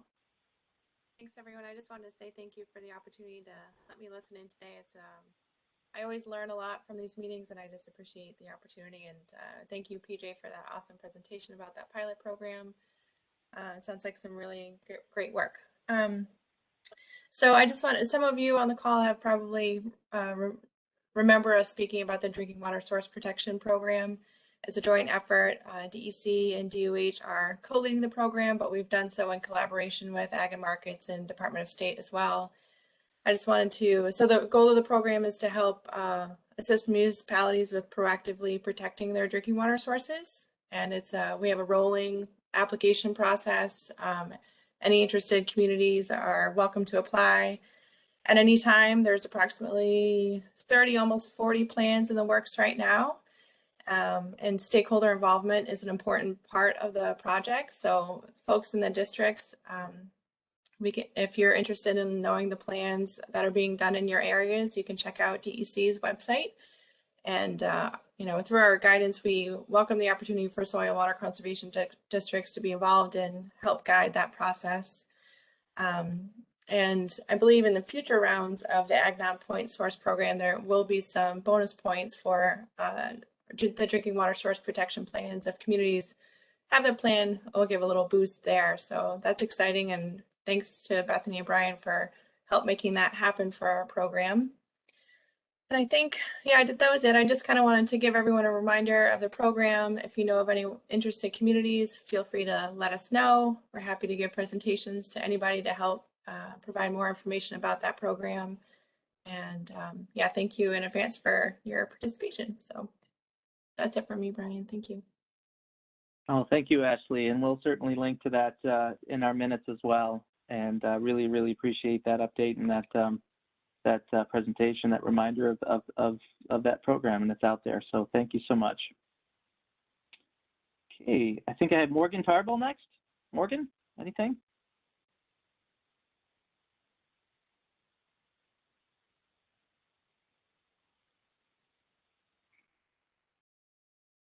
Okay, Paul Kaczmarzyk? Yeah, hi, Brian. I have one thing Paul. specific to the health or our end, and that is we're really in the midst of issuing the next filtration and avoidance determination. The plan is to have it out and functioning by July of 2022.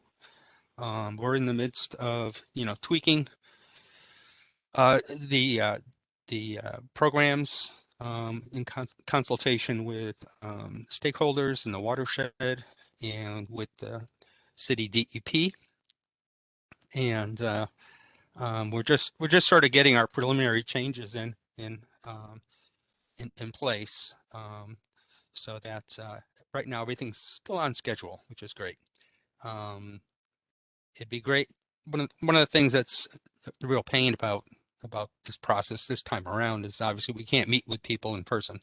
Normally we get out and we have a lot of public meetings throughout the west of Hudson watershed and east of Hudson watershed, to meet people who live in the watersheds and get feedback and how all these programs impact their lives, which we're not able to do this time around, which is very unfortunate. I don't really expect any major changes to any of the programs, being more of a tweaking of things as we continue to learn. Also, we'll be incorporating the National Academy of Sciences report, their recommendations into this filtration, the new filtration avoidance determination. It's a mouthful.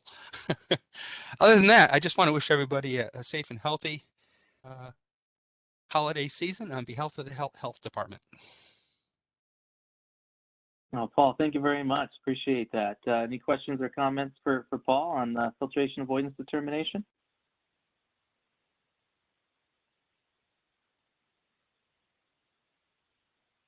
All right, well, thank you, Paul, for sure, and happy holidays to you and yours as well. I don't know if I see Michael Santoni still on the line or not. I'll just pause real quick if I'm just missing him. Michael? I did jump off for another meeting. Thanks, Brian. Oh, thank you, Ashley. Dan, is Dan Lang still with us? Dan, anything for the committee? Yes. Yes. Hi, Brian. I just wanted to, just echo my appreciation for, inviting us to this and hearing about the cover crop programs. The successes that you guys have on the ground are going to be so important to us when we have to evaluate policies. And obviously watershed rules and regulations fall under the Department of Health, and we're in the midst of reviewing many of those. And as Paul pointed out, that's a big part of the city's programs as well. So every time we can highlight successes like this, show that state funding and even federal funding is targeted to to make the most efficient efforts and really make an impact on water quality and drinking water quality, it just goes such a long way. So much appreciated. Great work. Thank you for sharing all of those inputs, from the ground. As we're all dealing with now yet another wave of our friend COVID, our not so good friend COVID, just do what you can, encourage what you can, to folks out there. The health system is under a lot of stress right now, and we want everybody to have a healthy holiday and not spread this thing around even further. So whatever measures you put in place in your own personal lives, please continue to do so and stress it amongst those that you know. Thank you very much. Dan, thank you very much for those words, and certainly much appreciated. And thank you all from the Department of Health for joining us today. Any questions or comments for Dan?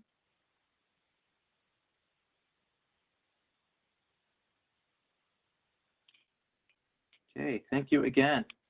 Department of State, Stephanie? Yes. Thank you. As was mentioned earlier, awards to the CFA were announced, and our program, the local waterfront revitalization program, was part of that. So we had a really competitive year.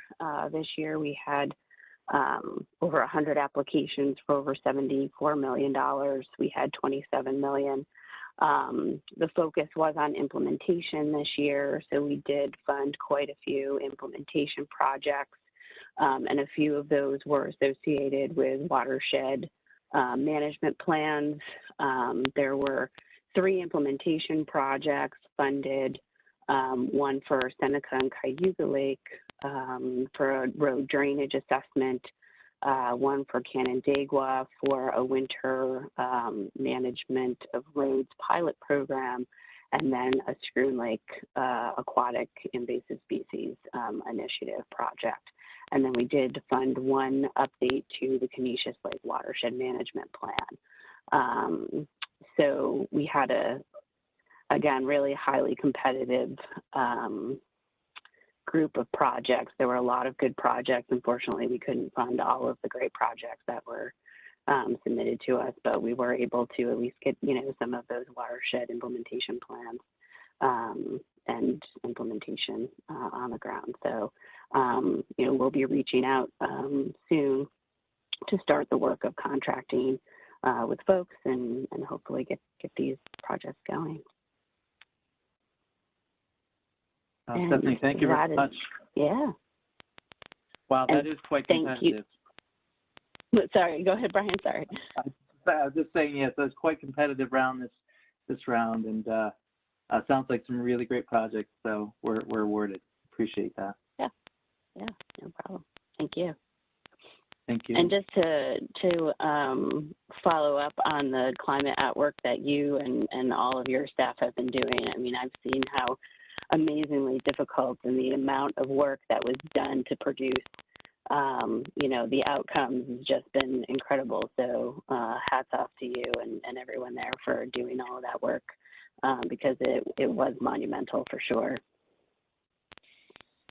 Well, certainly same here, ditto for Department of State, who led the land use and local government sector and panel, and having a chance to work with and get to know Sarah Crowell and Paul Byer, of course, and work with you on this. Really, it's been a pleasure to be a very small part of the work that DOS led in all of this as well. So thank you. Oh, sure. We should sing Kumbaya now. I think so. Maybe that's what Kate will lead us in. Kate, anything to add? No, nothing really. I will say that we are expecting, fingers crossed, 2 9 elements to be wrapped up here in the beginning of 2022. So that'll be the next product, the next plan finished from our end. That is great. Those plans are again? Hopefully Owasco and then the Seneca Kiko. Wonderful. Very good. Well, thank you very much. Certainly high priority plans. Thank you. Any questions or comments for Stephanie or Kate?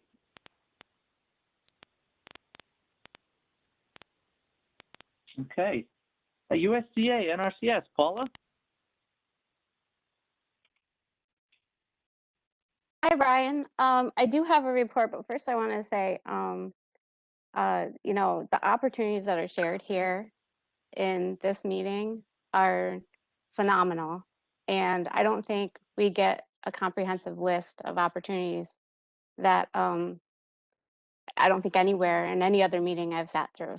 So not that I just sit here, but I just want to say that I always appreciate coming here. I always learn something. I always get to understand what all of our partners are doing and get a broader look at the different impacts that we have. Today, I'd like to share the NRCS at the national level has been is a recipient of funds from the Infrastructure Investment and Jobs Act. For our watershed operations program, we're getting $500 million. For our EWP program, we're getting $300 million. And for our rehabilitation program, we're getting $118 million. Now, something that hasn't really come to this forum, probably in a long time, is what those programs are and how sponsors can become involved or organizations can become involved. This past, on the 6th and 7th, as well as there was 2 other meetings. I know one was on the 13th last week. They did recorded public meetings for folks to learn about these opportunities and how to apply. Brian, I'm going to share with you an email here soon that has live links to the different programs, information about that, as well as the PowerPoint presentation that they gave with noted slides on each of the programs. I'm the primary contact for the program, but if I have a couple minutes, I just wanted to talk about each one a little bit so that people can kind of hear the highlights and notes that may sit with them as not only a similar funder, but somebody that's working with a potential sponsor or somebody that could organize groups as a sponsor. Oh, please, Paula. Yes, thank you. That's wonderful news. So Right ahead. Great, thank you. So one of the projects or one of the programs that has received funding, everyone, this year, we've gone through some pretty substantial storms this year and water events. Our EWP Emergency Watershed Program is actively going through some policy changes or maybe some relaxing and changing of the policy. And what our EWP program is generally a recovery program for emergencies that happen within a watershed due to flooding, storms, that kind of stuff. And it's that storm or that event has caused sudden impairment in the watershed. But we can come in and assist sponsors with those recovery efforts and protect the infrastructure that hasn't been fully destroyed from additional erosion and open channels that have been full of debris and no longer can handle the water that's passing through there. You know, this influx of funding has allowed us nationally to fund the wait list that we've had. I hope you all recall back in July, we or towards the end of July, we declared emergency for several counties in the state. And we were potentially going to be waitlisted, but gratefully I get to report that I have to go talk to those sponsors about the funding that we have received because of this. So yay. And you know, there's a 60-day period from the event to when a sponsor needs to send in their application, which our application is a simple letter, and nationally on their website, they've created templates for all the applications so that sponsors can go right to that template, download it, and prepare their application. An application is not a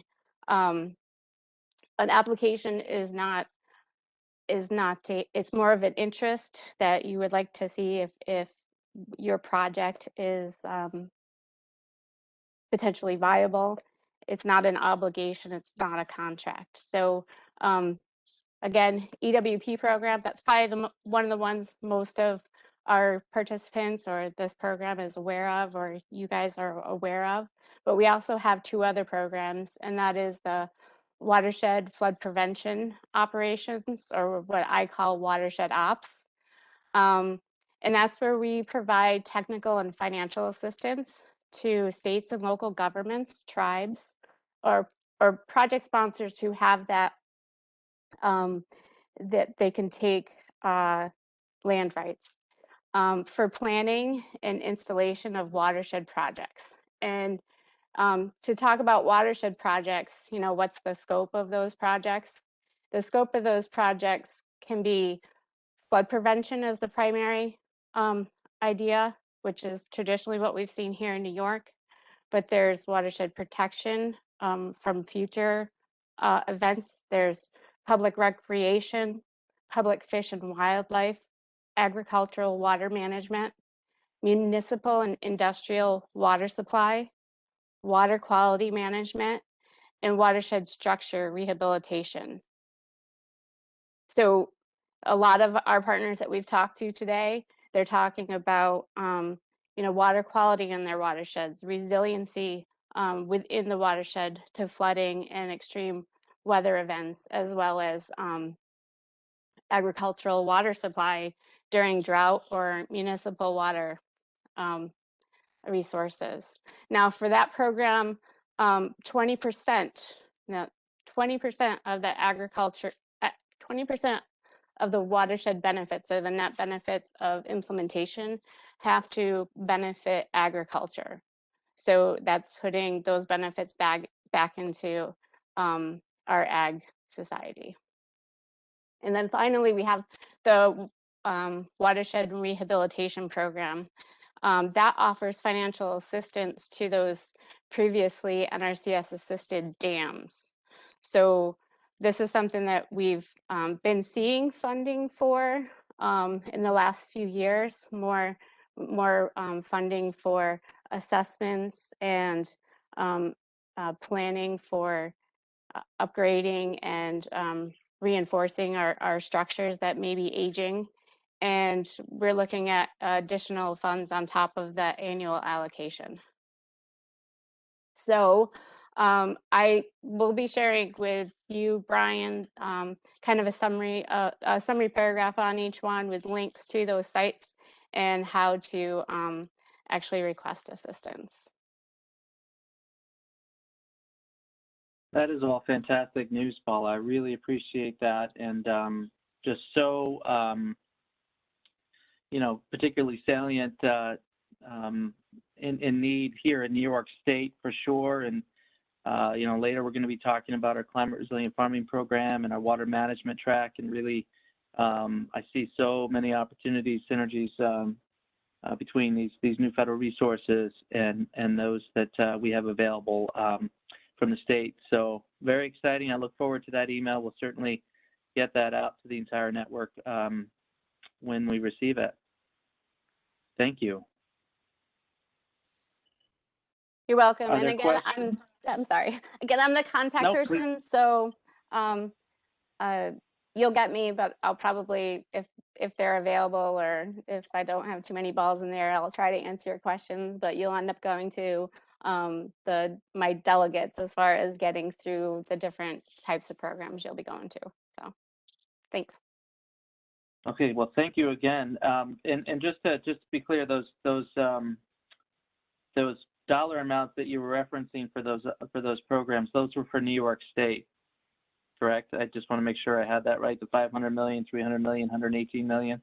Oh no, that's national. Sorry. Okay. Okay. Yeah, that'd be nice, but that's national. I hope I get more staff if that's the case. Yes, no doubt, no doubt. Well, no, I completely understand this, so thank you for that clarification. Any additional questions or comments for Paula?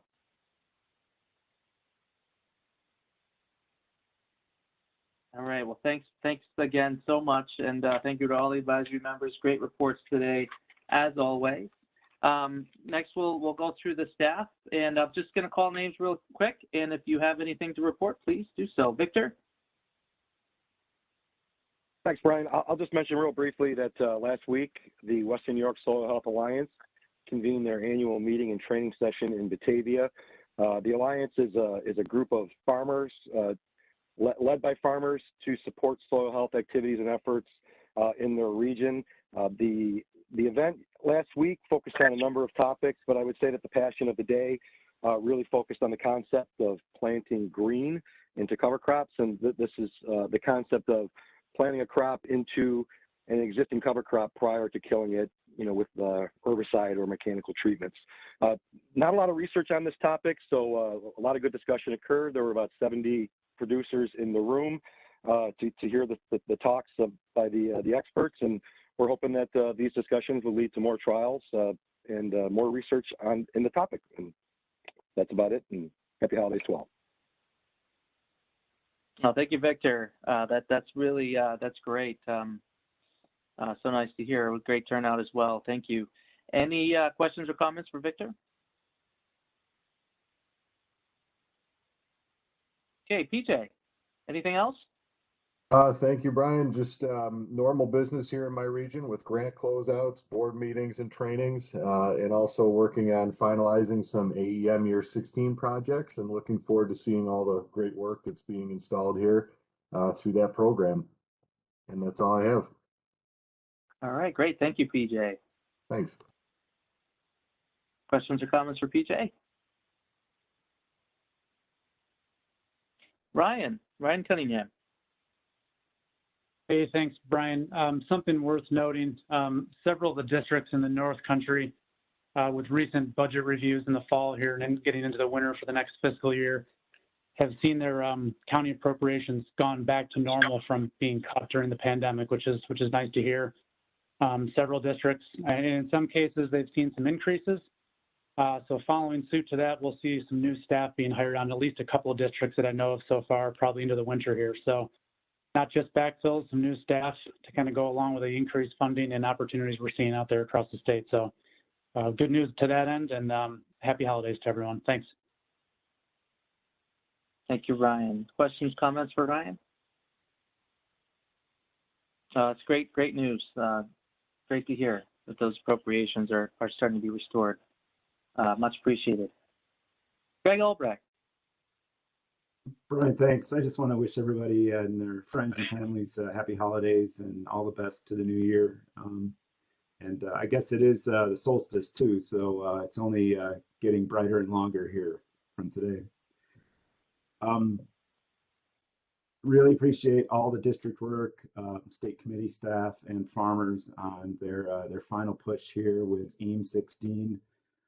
For those who might be joining new on the call here, within the broader Ag Environmental Management Framework is this program called the AIM-based program that for roughly 16 years has provided through the State Committee and Ag and Markets non-competitive technical assistance funding for districts to work with farmers through the tiers of AIM and results in a lot of the practice adoption that we've heard about today, among other funds and partner programs that run in parallel and all complement each other.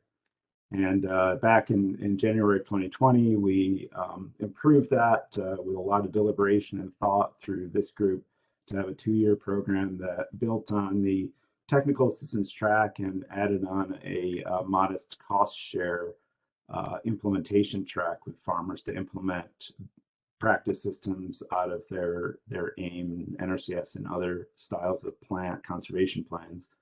And districts are wrapping up with those, and really appreciate all your work with our staff on those closeout documents for the final report due on February 28th, 2022. And in the new year, on January 1st, we start the second round of AIM-based program called AIM 17 for another 2 years. So really looking forward to another 2 years of this. And for the state committee, when the final reports are in and summarized, we'll certainly give a report on all the progress that was achieved through the district work in AIM 16 sometime in the spring of 2022. So good luck with the rest of AIM 16 and wish everybody the best.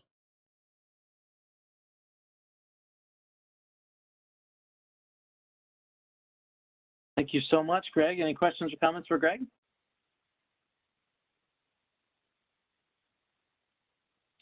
Okay. Brendan Jordan. Thanks, Brian. Nothing to report at this time. Okay, thank you, Brendan. Ron Bush. Thanks, Brian. Just a quick update for this group on the Agricultural Environmental Management Certified Planner Program. Greg Kalenda, who is a planner and technician at Chautauqua County Soil and Water Conservation District, has recently achieved AEM Planner Certification status.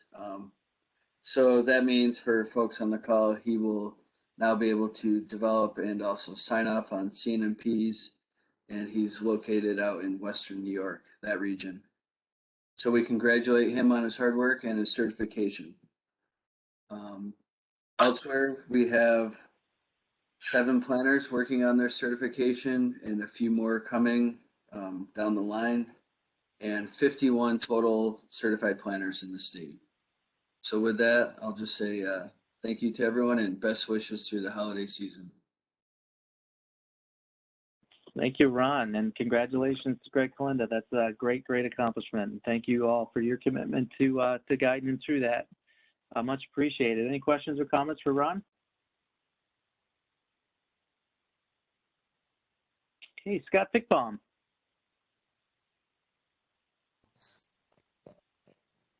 Hi, thanks, Brian. I would echo PJ. I think there's been a lot of contract management of various flavors going on this past month. The districts are certainly taking advantage of this great weather and a lot of closeouts coming in, so that's very positive. And also mention on the positive side that there was a Mohawk River Watershed Coalition meeting just this past month, and we were able to discuss their sediment and debris removal program that they're piloting with us and with DEC, and how the good progress they've been making, despite COVID and all the challenges. There were some folks from DEC on the line, and they now have an interest in bringing that program west into the Finger Lakes.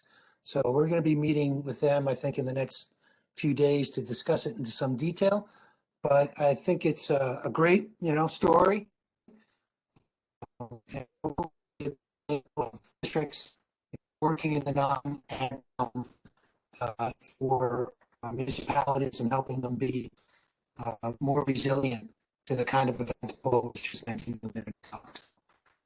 Good stuff. I'm really excited to hear about the funding. That I'll also hope to wish everybody happy holidays. Well, thank you, Scott. Happy holidays to you as well. You're breaking up a little bit there at the end, but I think we'll be able to gather everything. But I really appreciate it. Thank you. Any questions or comments for Scott? Okay, Jennifer?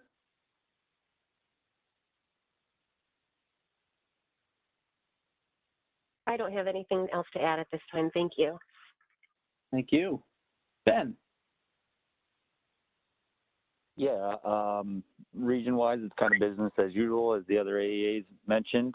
I'll just say that I've been spending most of my time here in the last few weeks making sure that all the state aid annual reports are up to date, and they should be going out in the next few days. It'd probably either be Thursday or next Monday. They should be going out to the state with a due date of February 15th. Thank you very much, Ben. Appreciate that. Questions or comments for Ben? Okay, Bethany. Nothing further for me. Okay, thank you. Pete. Yes, hi, Brian. Thank you. So, folks, just to add on to Brian's report on the Climate Action Council, as he shares the link with you, you'll see the chapter on ag and forestry. But I just want to highlight, and Brian's focusing on this, we're working with Commissioner Jen and other colleagues, that there are other chapters in that scoping report that identify strategies and priorities that could impact our New York agriculture and our family farms. So we're going to be looking at cross-cutting issues. We'll be paying attention to input from the public. And I know we have some of our colleagues from the legislature here as well. So we'll be monitoring their input as well. And again, the goal is to ensure that we can take this roadmap and make sure that agriculture can be sustainable even as we work to make the environment sustainable. Just a second item on the Farmland Protection Working Group. I may have mentioned this at the last meeting. We held the first organizational meeting on December 8th, and that has a combination of Ag and Farmland Protection Board members, local officials, state agencies, The goal is to look at the impacts of solar siting on prime and important agricultural lands, and look at how to manage, again, another important priority is renewable energy siting, and make sure that our working farms and farmlands are protected. So we should be putting information on the Ag and Markets website soon, so there'll be a public-facing portion. But if folks have questions, feel free to reach out and we'll fill you in. So thanks again. Thanks, Brian. Thanks, everybody. Thank you very much, Pete, for that update. I really appreciate that and appreciate your contributions to this whole effort, and certainly the cross-cutting issues, throughout the entire scoping plan.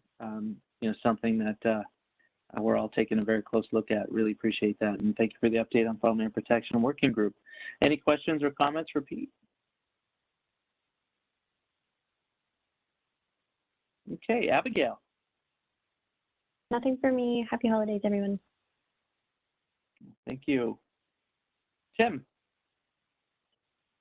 Same here, nothing to report. Okay, thank you, Tim.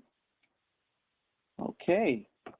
At this time, I would ask any conservation districts on the line, if you have anything to report or to ask or address of the committee, please feel free to take your phone off mute and go right ahead.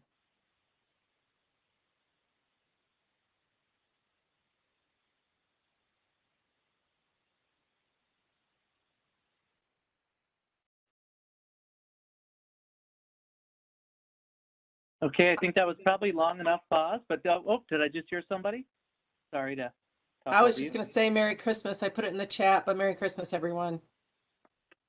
Thank you very much, Amanda. Yes, Merry Christmas to you and yours as well. And I do appreciate all the comments from our district partners in the chat today. We certainly have all that recorded, but thank you again, Amanda. Thank you for your contributions today. Really appreciate it. Anyone else? Okay, any public comments from our partners, other organizations with us here today, or anyone else like to address the committee?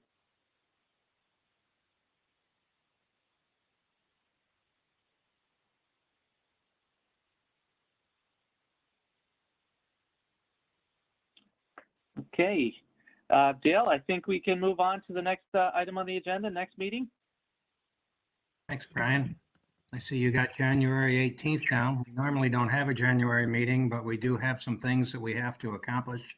So voting members, January 18th, how's it look for you?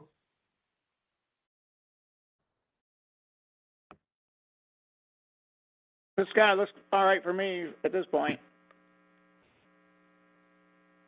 Good for me too right now. I think it's okay for me. Dave, okay with you, you think? I'm sorry. I'm sorry. Yes. Yep. Yes. Okay, good. Sounds all right for me, Brian. Everything looks good. Okay, great. Well, thank you very much. I know that that's not really that far off given the holidays, so make sure I get some information out to all of you and develop a draft agenda for review in January. We had talked about a couple of months ago potentially doing an organizational meeting for the committee, and I certainly can work on that if that's something that the voting members would like me to do. Yes, from my viewpoint. Sounds good. Great. Thank you. So I did want to mention and certainly agree with you, Dale. Of course, in-person meetings are always preferred. The legislation that allows open meetings to occur remotely is slated to expire in January, but we're watching to see if that will be extended given the infection rates and conditions. So stay tuned. Yeah, I believe unless anybody on the line knows whether or not that's been extended. I might have missed it. Okay, you want to introduce the next section then, Brian? I do, and I know that a number of folks had to jump off already, but at this point in the agenda, we're going to be asking all districts except for CDEA designated representatives And certainly any farmers who are with us today, to please recuse yourself from the following discussions with Ag Nonpoint Source round 28. And then we're going to pause, and then we'll get into round 6 CRF.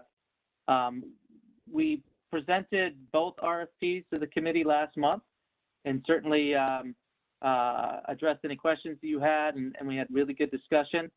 We wanted that information to be out there and for you to think about that for the last few weeks. And this month, we're going to be asking for a motion from the state committee to approve those requests for proposals and proposal rating sheets so that we can continue our work with the department's counsel's office on ensuring that everything is where it needs to be. All the T's are crossed, all the I's are dotted, and we, as Bethany mentioned earlier, are conforming to our procurement records. So with that, if we get approval today from this group, we will also then be slated to release these RFPs, I'm going to say, in the first half of the month in January, as long as we're able to get all the other appropriate steps in the process. So I'm just going to pause a little bit just to make sure all our conservation district partners, again, with the exception of the Employees Association, are hanging up the line. And happy holidays to all who are leaving now, and Happy New Year. And we'll just give it a bit of a pause here before we move on. Yeah. Thank you all. Have a good holiday. Thank you. You too.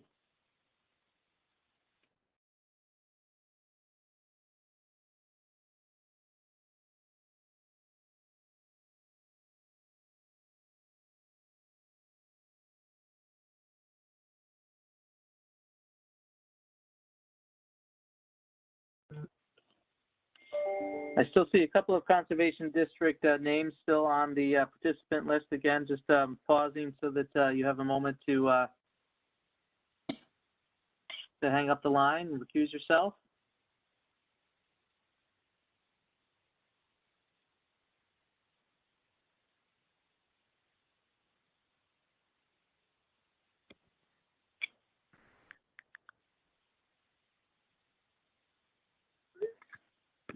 Okay, how are we looking, Bethany?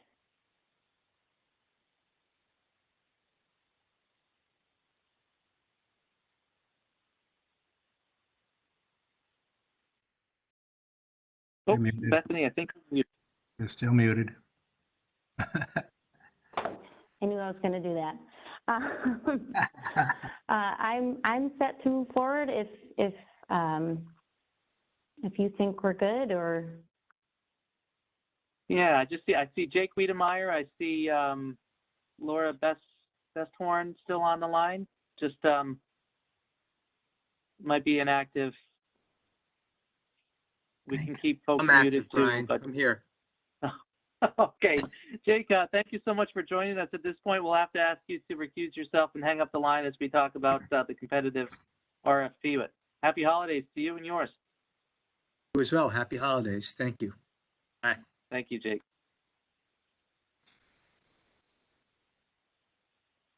All right, I think we are good to go now. Okay.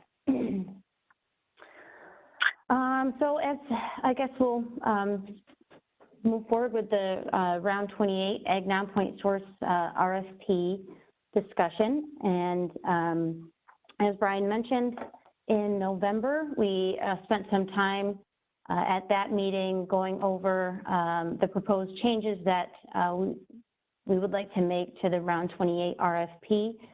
And I'm just going to touch on quick summary, I guess, of those changes and, present, I guess, the final draft of the RFP and the application form for discussion and approval today.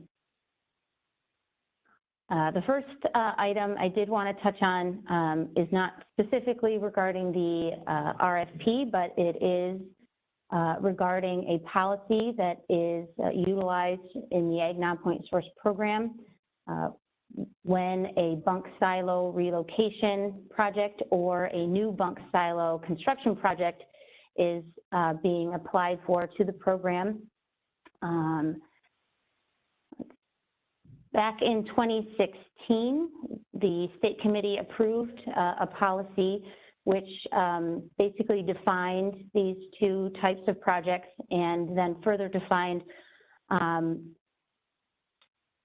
what qualifications needed to be met in order to be considered eligible, and as well as further defined what elements of each project are cost share eligible through the Ag Nonpoint Source Program.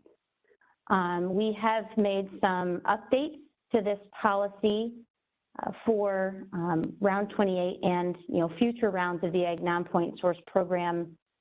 Hopefully the updates that we have made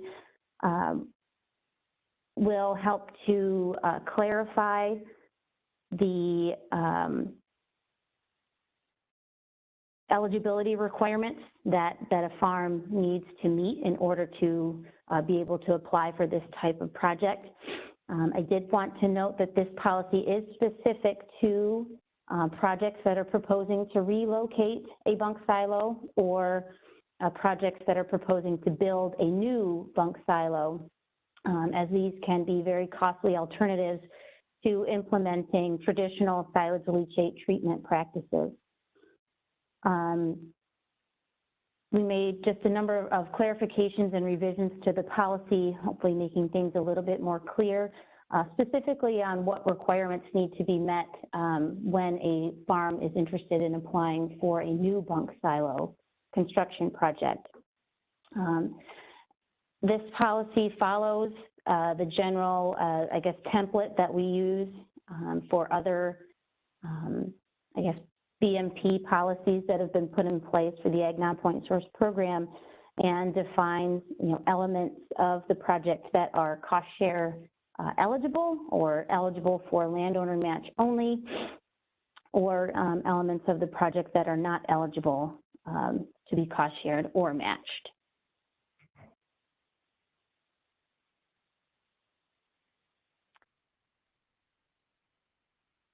So regarding the RFP document, hopefully that is, folks can see that. Brian touched on this a little bit, but the timeline that we have previously talked about for the potential release of round 28 will be pushed back a little bit to hopefully early in 2022. So then subsequent due dates for submittal of questions, or even just the due date for applications to be submitted, will be adjusted accordingly. I have not done so in this version of the RFP that I'm sharing on screen, because we need to wait till we're a little bit closer to the actual go time for me to actually update those. But those will be revised as it gets a little closer. But the RFP now includes language regarding conflicts of interest. We've added this language to the RFP to help clarify when a district needs to identify a conflict of interest, as well as we've included some information regarding the proper procedures that a district needs to follow when a conflict has been identified. So that is all spelled out here in the RFP now. We touched on this last month, but the preference points will be updated, or the available preference points for the Ag Nonpoint Source Program will be updated for this round. I'm just trying to scroll to the section here. Projects that will be, or that address water bodies or watersheds that are on the most recent New York State 303D list of impaired waters requiring a TMDL will no longer be eligible to receive 2 preference points.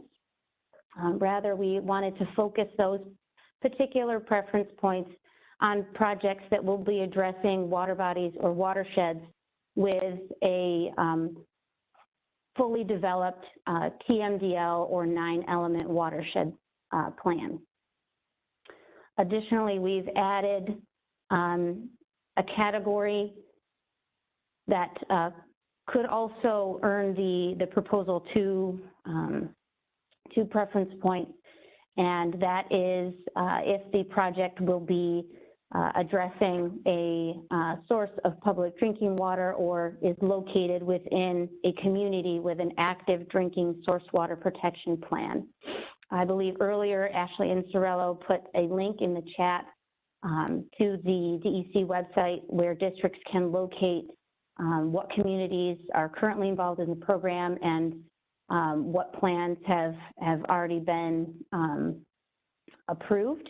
We will make sure to also add that link to this RFP, as well as any RFP webinars out there, so districts have that information available to them.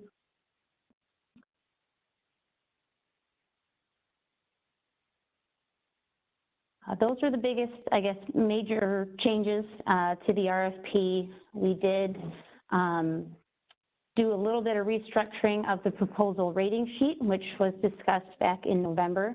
So I wanted to take a few minutes today just to kind of review the application form because I have made some revisions to this application form to accommodate the changes to the RFP as well as the changes that we made to the proposal rating sheet.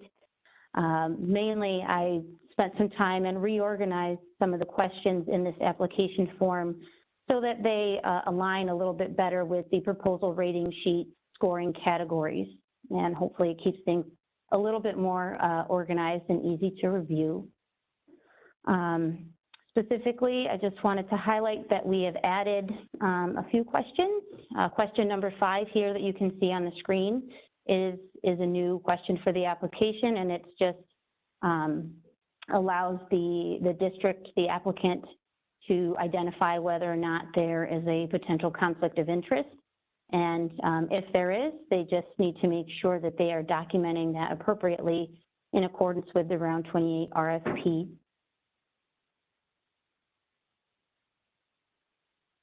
Questions 15 and 16 are also new to the application, and they were added because a scoring category or sub-criteria, I guess, of the identified need category was added to the Round 28 RFP to give preference to projects that include farms that have never received cost share assistance through the Ag Nonpoint Source Program. So I wanted to add a couple of questions to the actual application form to help districts call that information out and make it more easily available for reviewers.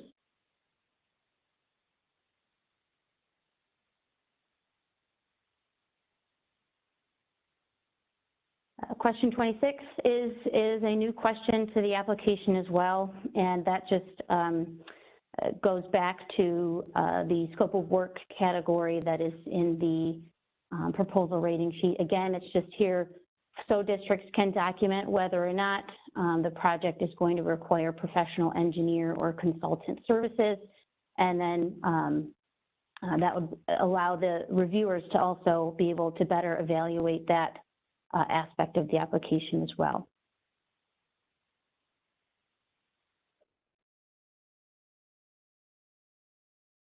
Part F of the application form is where districts would indicate whether or not they are applying for preference point consideration. And I made an attempt here to reformat it, make it a little bit more clear, because I believe there has been some confusion on specifically the 2 preference points that are available and what you need to submit in order to qualify for those. So in the first part of this preference point consideration section, a district would indicate whether they are applying for those 2 additional points, and they need to select one of the 3 options, which would be the project addresses a water body or watershed with a clean water plan. The project is addressing a source of public drinking water, or the project is addressing a community with an active drinking source water protection plan.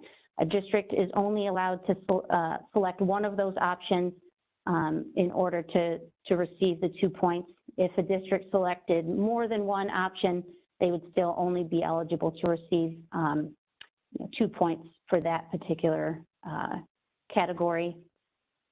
We do have a second preference point category where a district can earn up to 3 additional points for best management practice implementation, specifically if they will be, or if all the farms in the proposal will be committing to excluding livestock and or implementing conservation buffers. So here's where the district would indicate if they want to apply for those. And in order to qualify for any of the bonus points, the district is then responsible for submitting the additional information needed in order for us to make the determination on whether or not they've earned those points. And I guess just the last thing I want to mention before I address the question that came into the chat is that, you know, at the end of each application, we have a checklist for completeness. This will need to be revised once we have set an actual due date for the proposals to be submitted. And as we have for the past couple of rounds, we are continuing to require that landowners who will be participating in the project sign this landowner commitment and signature page right up front. This allows the farms to indicate that they are committed to the project that's being applied. It also helps to streamline things if the project is selected for funding. So I think so far that's worked out really well as part, and it's submitted as part of the application. So we're continuing to move forward with that.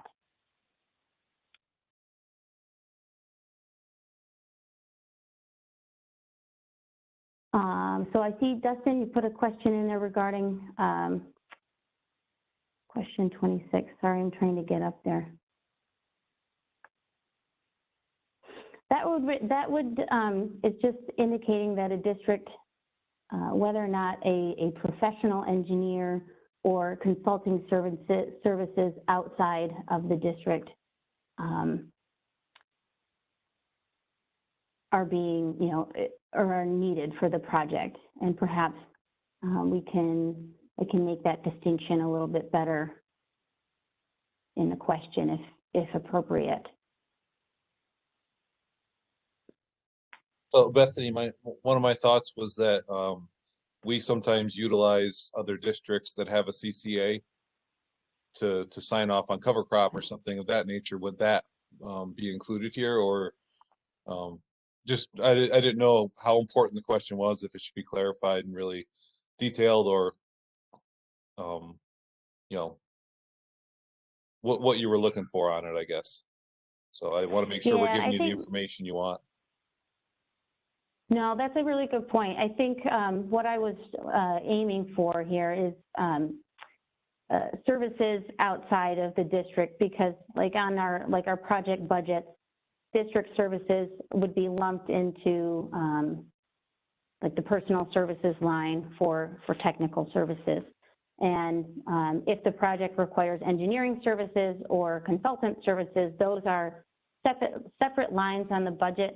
And those are typically reserved for people who are not employed by soil and water conservation districts. So they're, you know, outside services. So that, I think, is what I was getting at here. And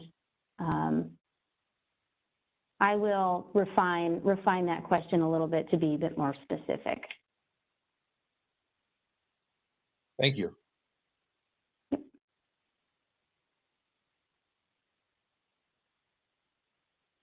Were there any other questions regarding round 28 RFP or the relocation of silage bunk policy?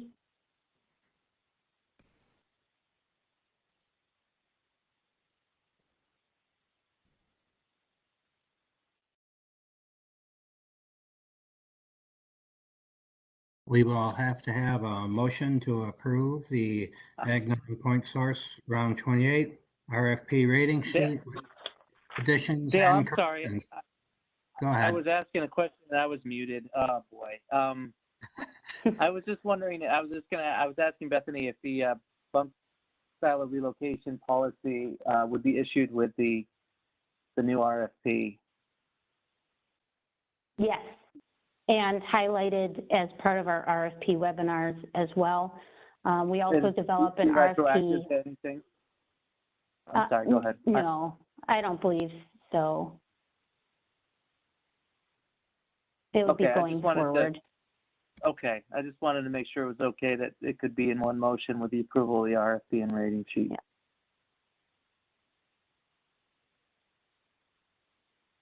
Sorry, Dale, I just wanted to get some No, clarification it's on fine. that. I wasn't watching the pictures while I was reading off that, so it's my fault too. No worries.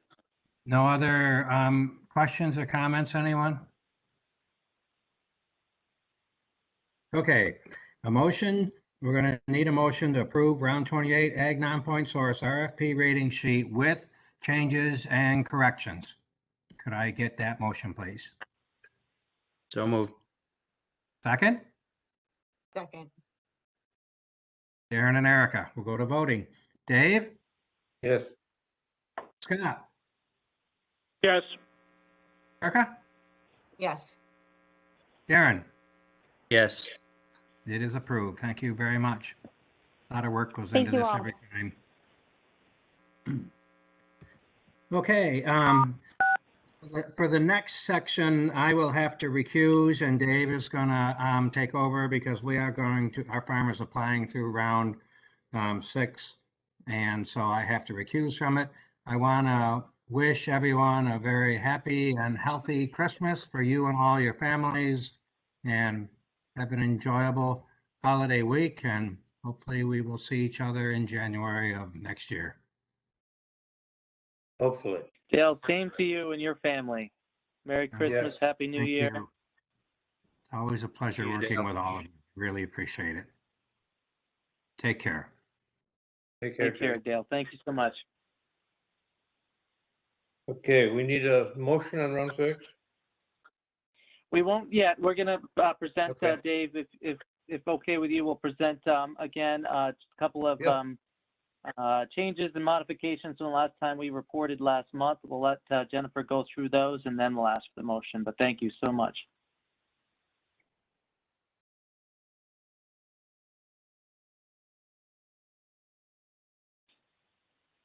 Okay.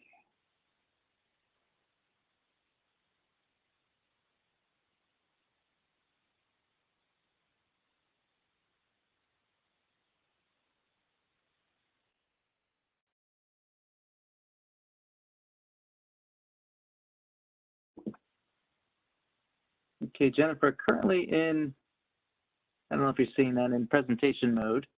There we go. So Jennifer's getting all of this up.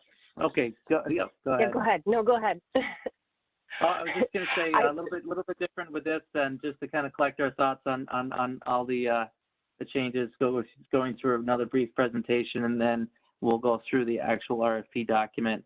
Make sure that you're all aware of how that looks and its consistency with what you're reviewing here. So, go ahead, Jennifer. Thank you. Yeah, this is just a quick couple slides on some of the things that we've been discussing, just to have a nice clear view of it before we kind of look at it in the RFP, and then we'll ask for an approval. Can you see? I'll just do it this way. Is that better? I just saw a chat. Oh, there we go. Yeah. Perfect. Oh, okay. Oh, okay. Okay. So something that we have talked a lot about in round 6 RFP discussions has been around diversity, equity, and inclusion. And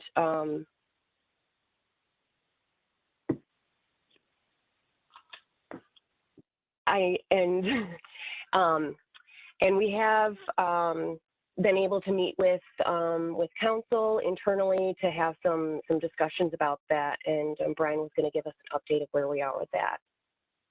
Well, thank you, Jennifer, and then I'll let you carry on for sure. I just wanted to just give everybody an update and just to let everybody know that from the discussions we had over the last couple of months and a lot of really good constructive dialogue on what we can do to further enhance the diversity, equity, inclusion of diverse farms, diverse farmers in participation for CRF. Again, looking at the climate action, the Climate Act itself, and other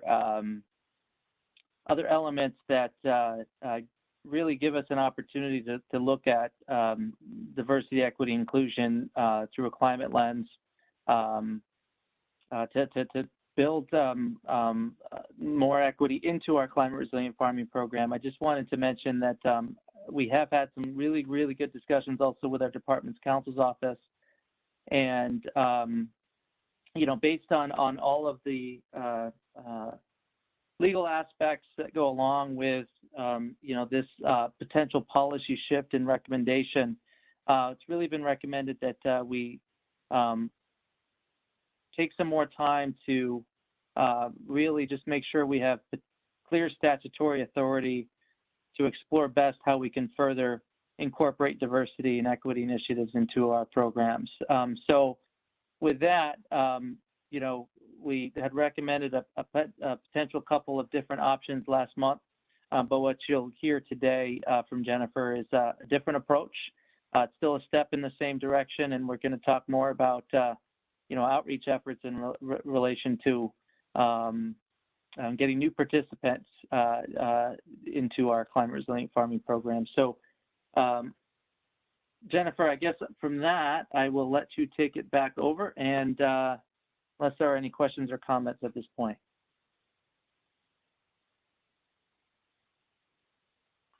Thank you. So we do.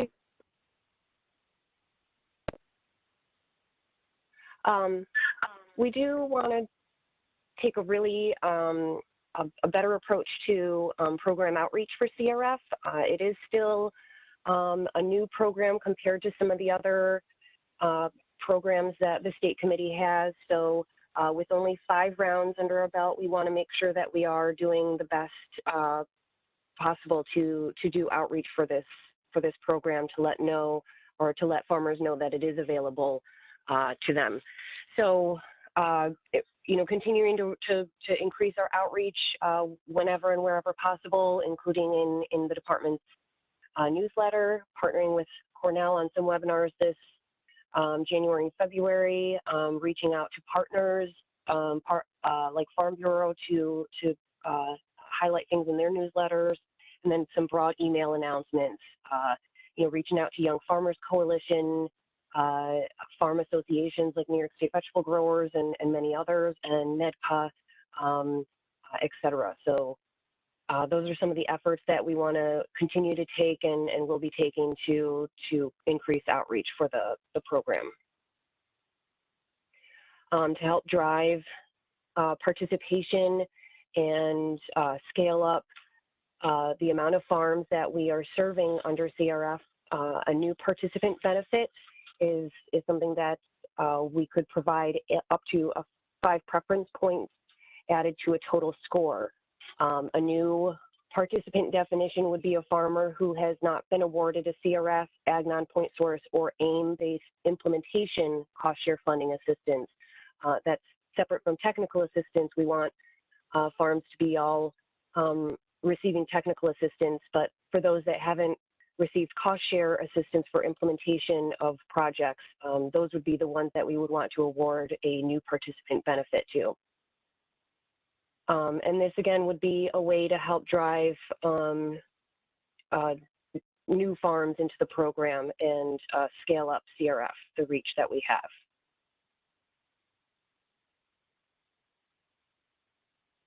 So this is the proposed funding split between the tracks for our $8 million round, $4 million for cover and flare, $2 million $2 million for water management, and $2 million for soil health projects under our Healthy Soils track. Because CRF is still a new program, I just wanted to take the opportunity to have some key highlights and differences of CRF.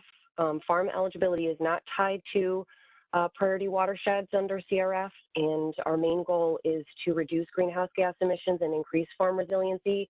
So some of the changes that were made to the RFP this round just help clarify that and really highlight the goals of the program being to reduce greenhouse gas emissions and focus on farm resiliency.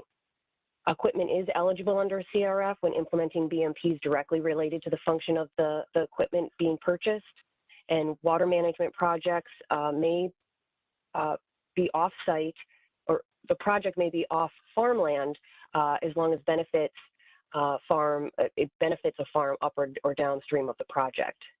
So those are some key differences in the CRF program. For round 6 specifically, we've discussed increasing cost share to 80% and still offering 100% for outreach and technical assistance that relates to the project. When making awards, partial awards will only be offered after funds have been redistributed between tracks. This will allow us to still ensure that we're using all of the funds within a round, but make sure that we're offering full awards first, and then redistributing the funds between tracks as they were originally proposed, and then continuing to offer full awards, and then making partial awards at the very end to ensure that all funds are changed. So it's the same process we've been doing in the past. We're just flipping it a little bit so that there isn't a case where we offer a partial award, then redistribute funds, and full awards are made after that partial award is offered. It's just a little nuance in how we've been making awards, and hopefully this will help clear that process up and flow, make it flow better. One of the big changes that will occur under round 6 is the scoring criteria. This will be the same for all 3 tracks. It'll be 50 points per reviewer for a total of 200 points per application. Greenhouse gas emission reduction and resiliency will be 30 points. Adequate scope of work will be 10 points, and budgeting and cost effectiveness will be 10 points. So these slides you've seen before, this just helps reiterate the criteria. Some of the very similar criteria that we've asked for in the past, just concentrating greenhouse gas reduction and resiliency under one scoring category as the real goal of the program.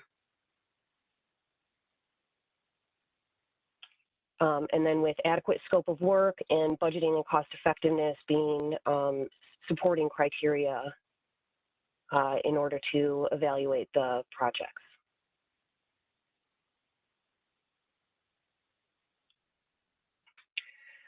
So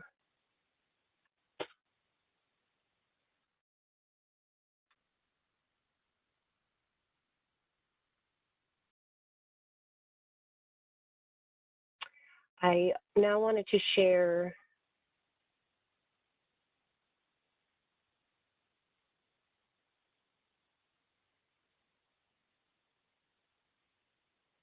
the RFP. So you had a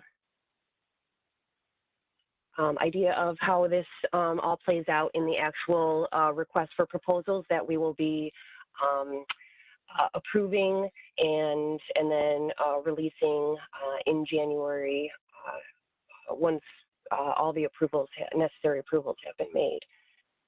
So again, like Bethany had mentioned, some of the dates are not accurate in this, as it really they depend on when it's released, and then we kind of go out from there to set the other dates in the RFP. But tentatively, we're going to release the RFP in January, and then subsequently the dates would follow accordingly throughout 2022.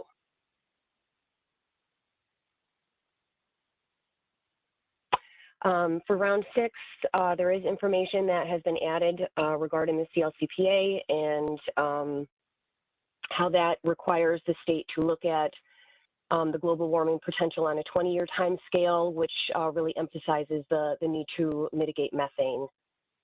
So some of that is spelled out into the RFP to help emphasize that those are the goals of the project. So this is the funding split, and then the cost share, 80% up to 80% of total eligible implementation costs that we discussed. And then this reallocation of funding is what I mentioned about offering full awards to the extent possible, redistributing funds between tracks, and then continuing to offer full awards and only utilizing partial awards at the end to make sure we're awarding all funds available.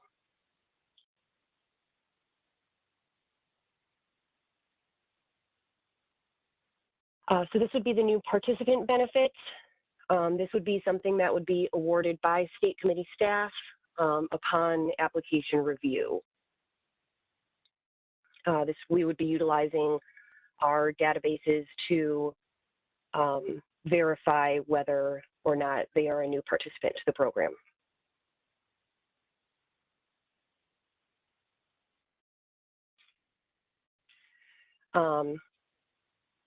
This definition is something that we've been following. It's just now clearly put into the RFP, as well as this conflict of interest. Bethany had also pointed this out. This is something that we've been following under these both programs, and now it's just more clear in the RFP how to handle that situation.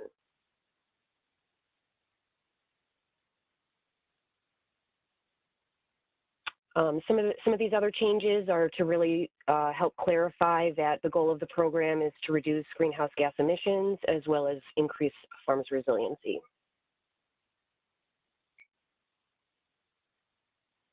Under track 3, we have our new soil health policy, just referring to those systems, soil health systems. These practices that were added are not new for eligibility, but we want to call them out and emphasize that they are eligible under CRF.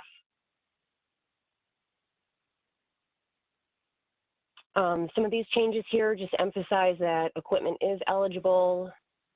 We do have some practices eligible on per unit rates versus at cost. That's related to our soil health policy that was approved earlier this year. And then help clarify things that may have not been so clear in past RFPs, but are still no changes as far as content.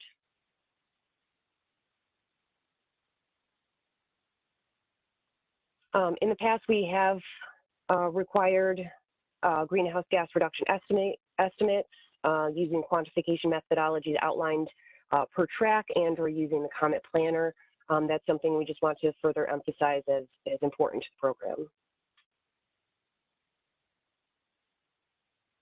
This is the scoring criteria that we looked at on the slides earlier, really emphasizing that the project should show how much they're going to reduce greenhouse gas emissions and how much they're going to increase farms' resiliency.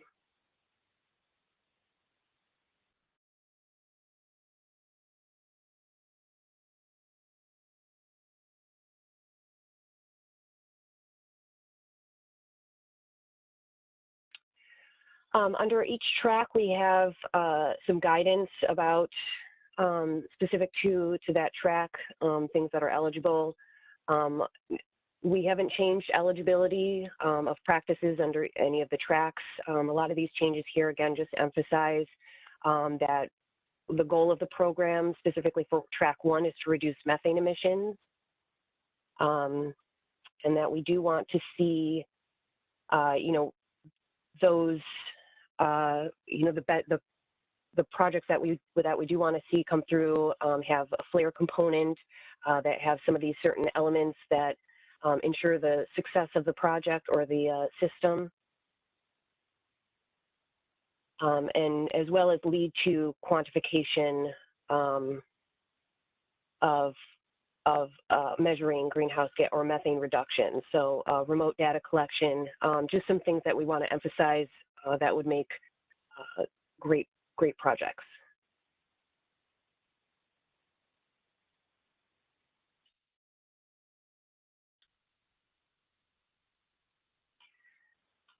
Track 2 for water management projects. Here again, no changes have been made to eligibility, just really emphasizing that we want to aid farmers in flood events and drought events through water management systems. And then also mentioning that project location, it may be off-farm for water management projects only, as long as it relates to impacts farmland.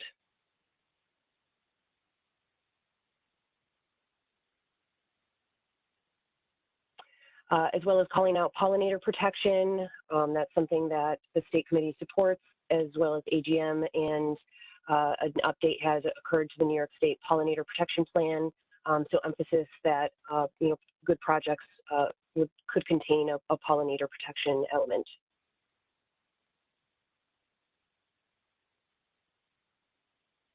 For soil health, some emphasis on our new policy, as well as just a nice chart of soil health practices that do impact climate change mitigation on a farm.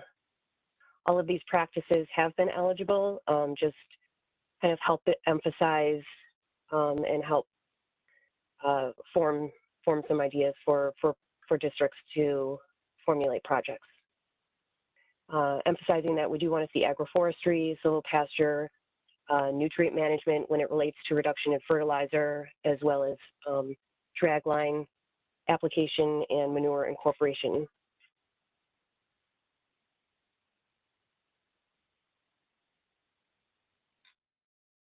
So those are the main. Oh, I will just add one more.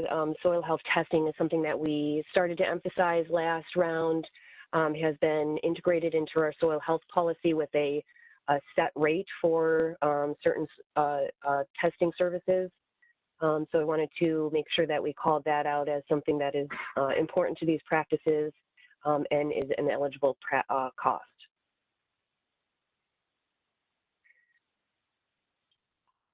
So those are the main changes. If there's any questions, I'd be happy to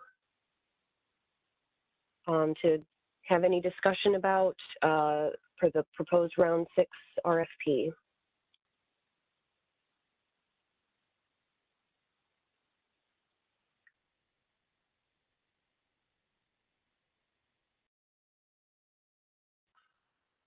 Jennifer, thank you for that thorough review. Really excellent work. Just as Dale had mentioned before, I'm sure he would mention again, there's just so much work has gone into this, and really appreciate all your management of this and the discussions with the TAC and the staff. And certainly this program, this round is going to be doubling its offering from 4 to 8 million. So there's such opportunity for outreach and for expansion in scope and scale of projects. And as this program continues to be, central to our ag and forestry sector efforts and investments to the CLCPA, look forward to future discussions from this group on what more we can provide through this funding. So Jennifer, well done. Thank you. I wanted to echo that. Thank Brian's thoughts there. Thank you very much. I know there's a lot of work put into it, and we had a couple of TAC meetings and discussions about it. And I want to say thank you for taking, some of the comments and suggestions that were put out there by the members of the TAC committee, and including them here. And I think the lack of questions or comments is a good thing, and shows how much detail was put in and how much work you guys put into this. So thank you again, Jennifer.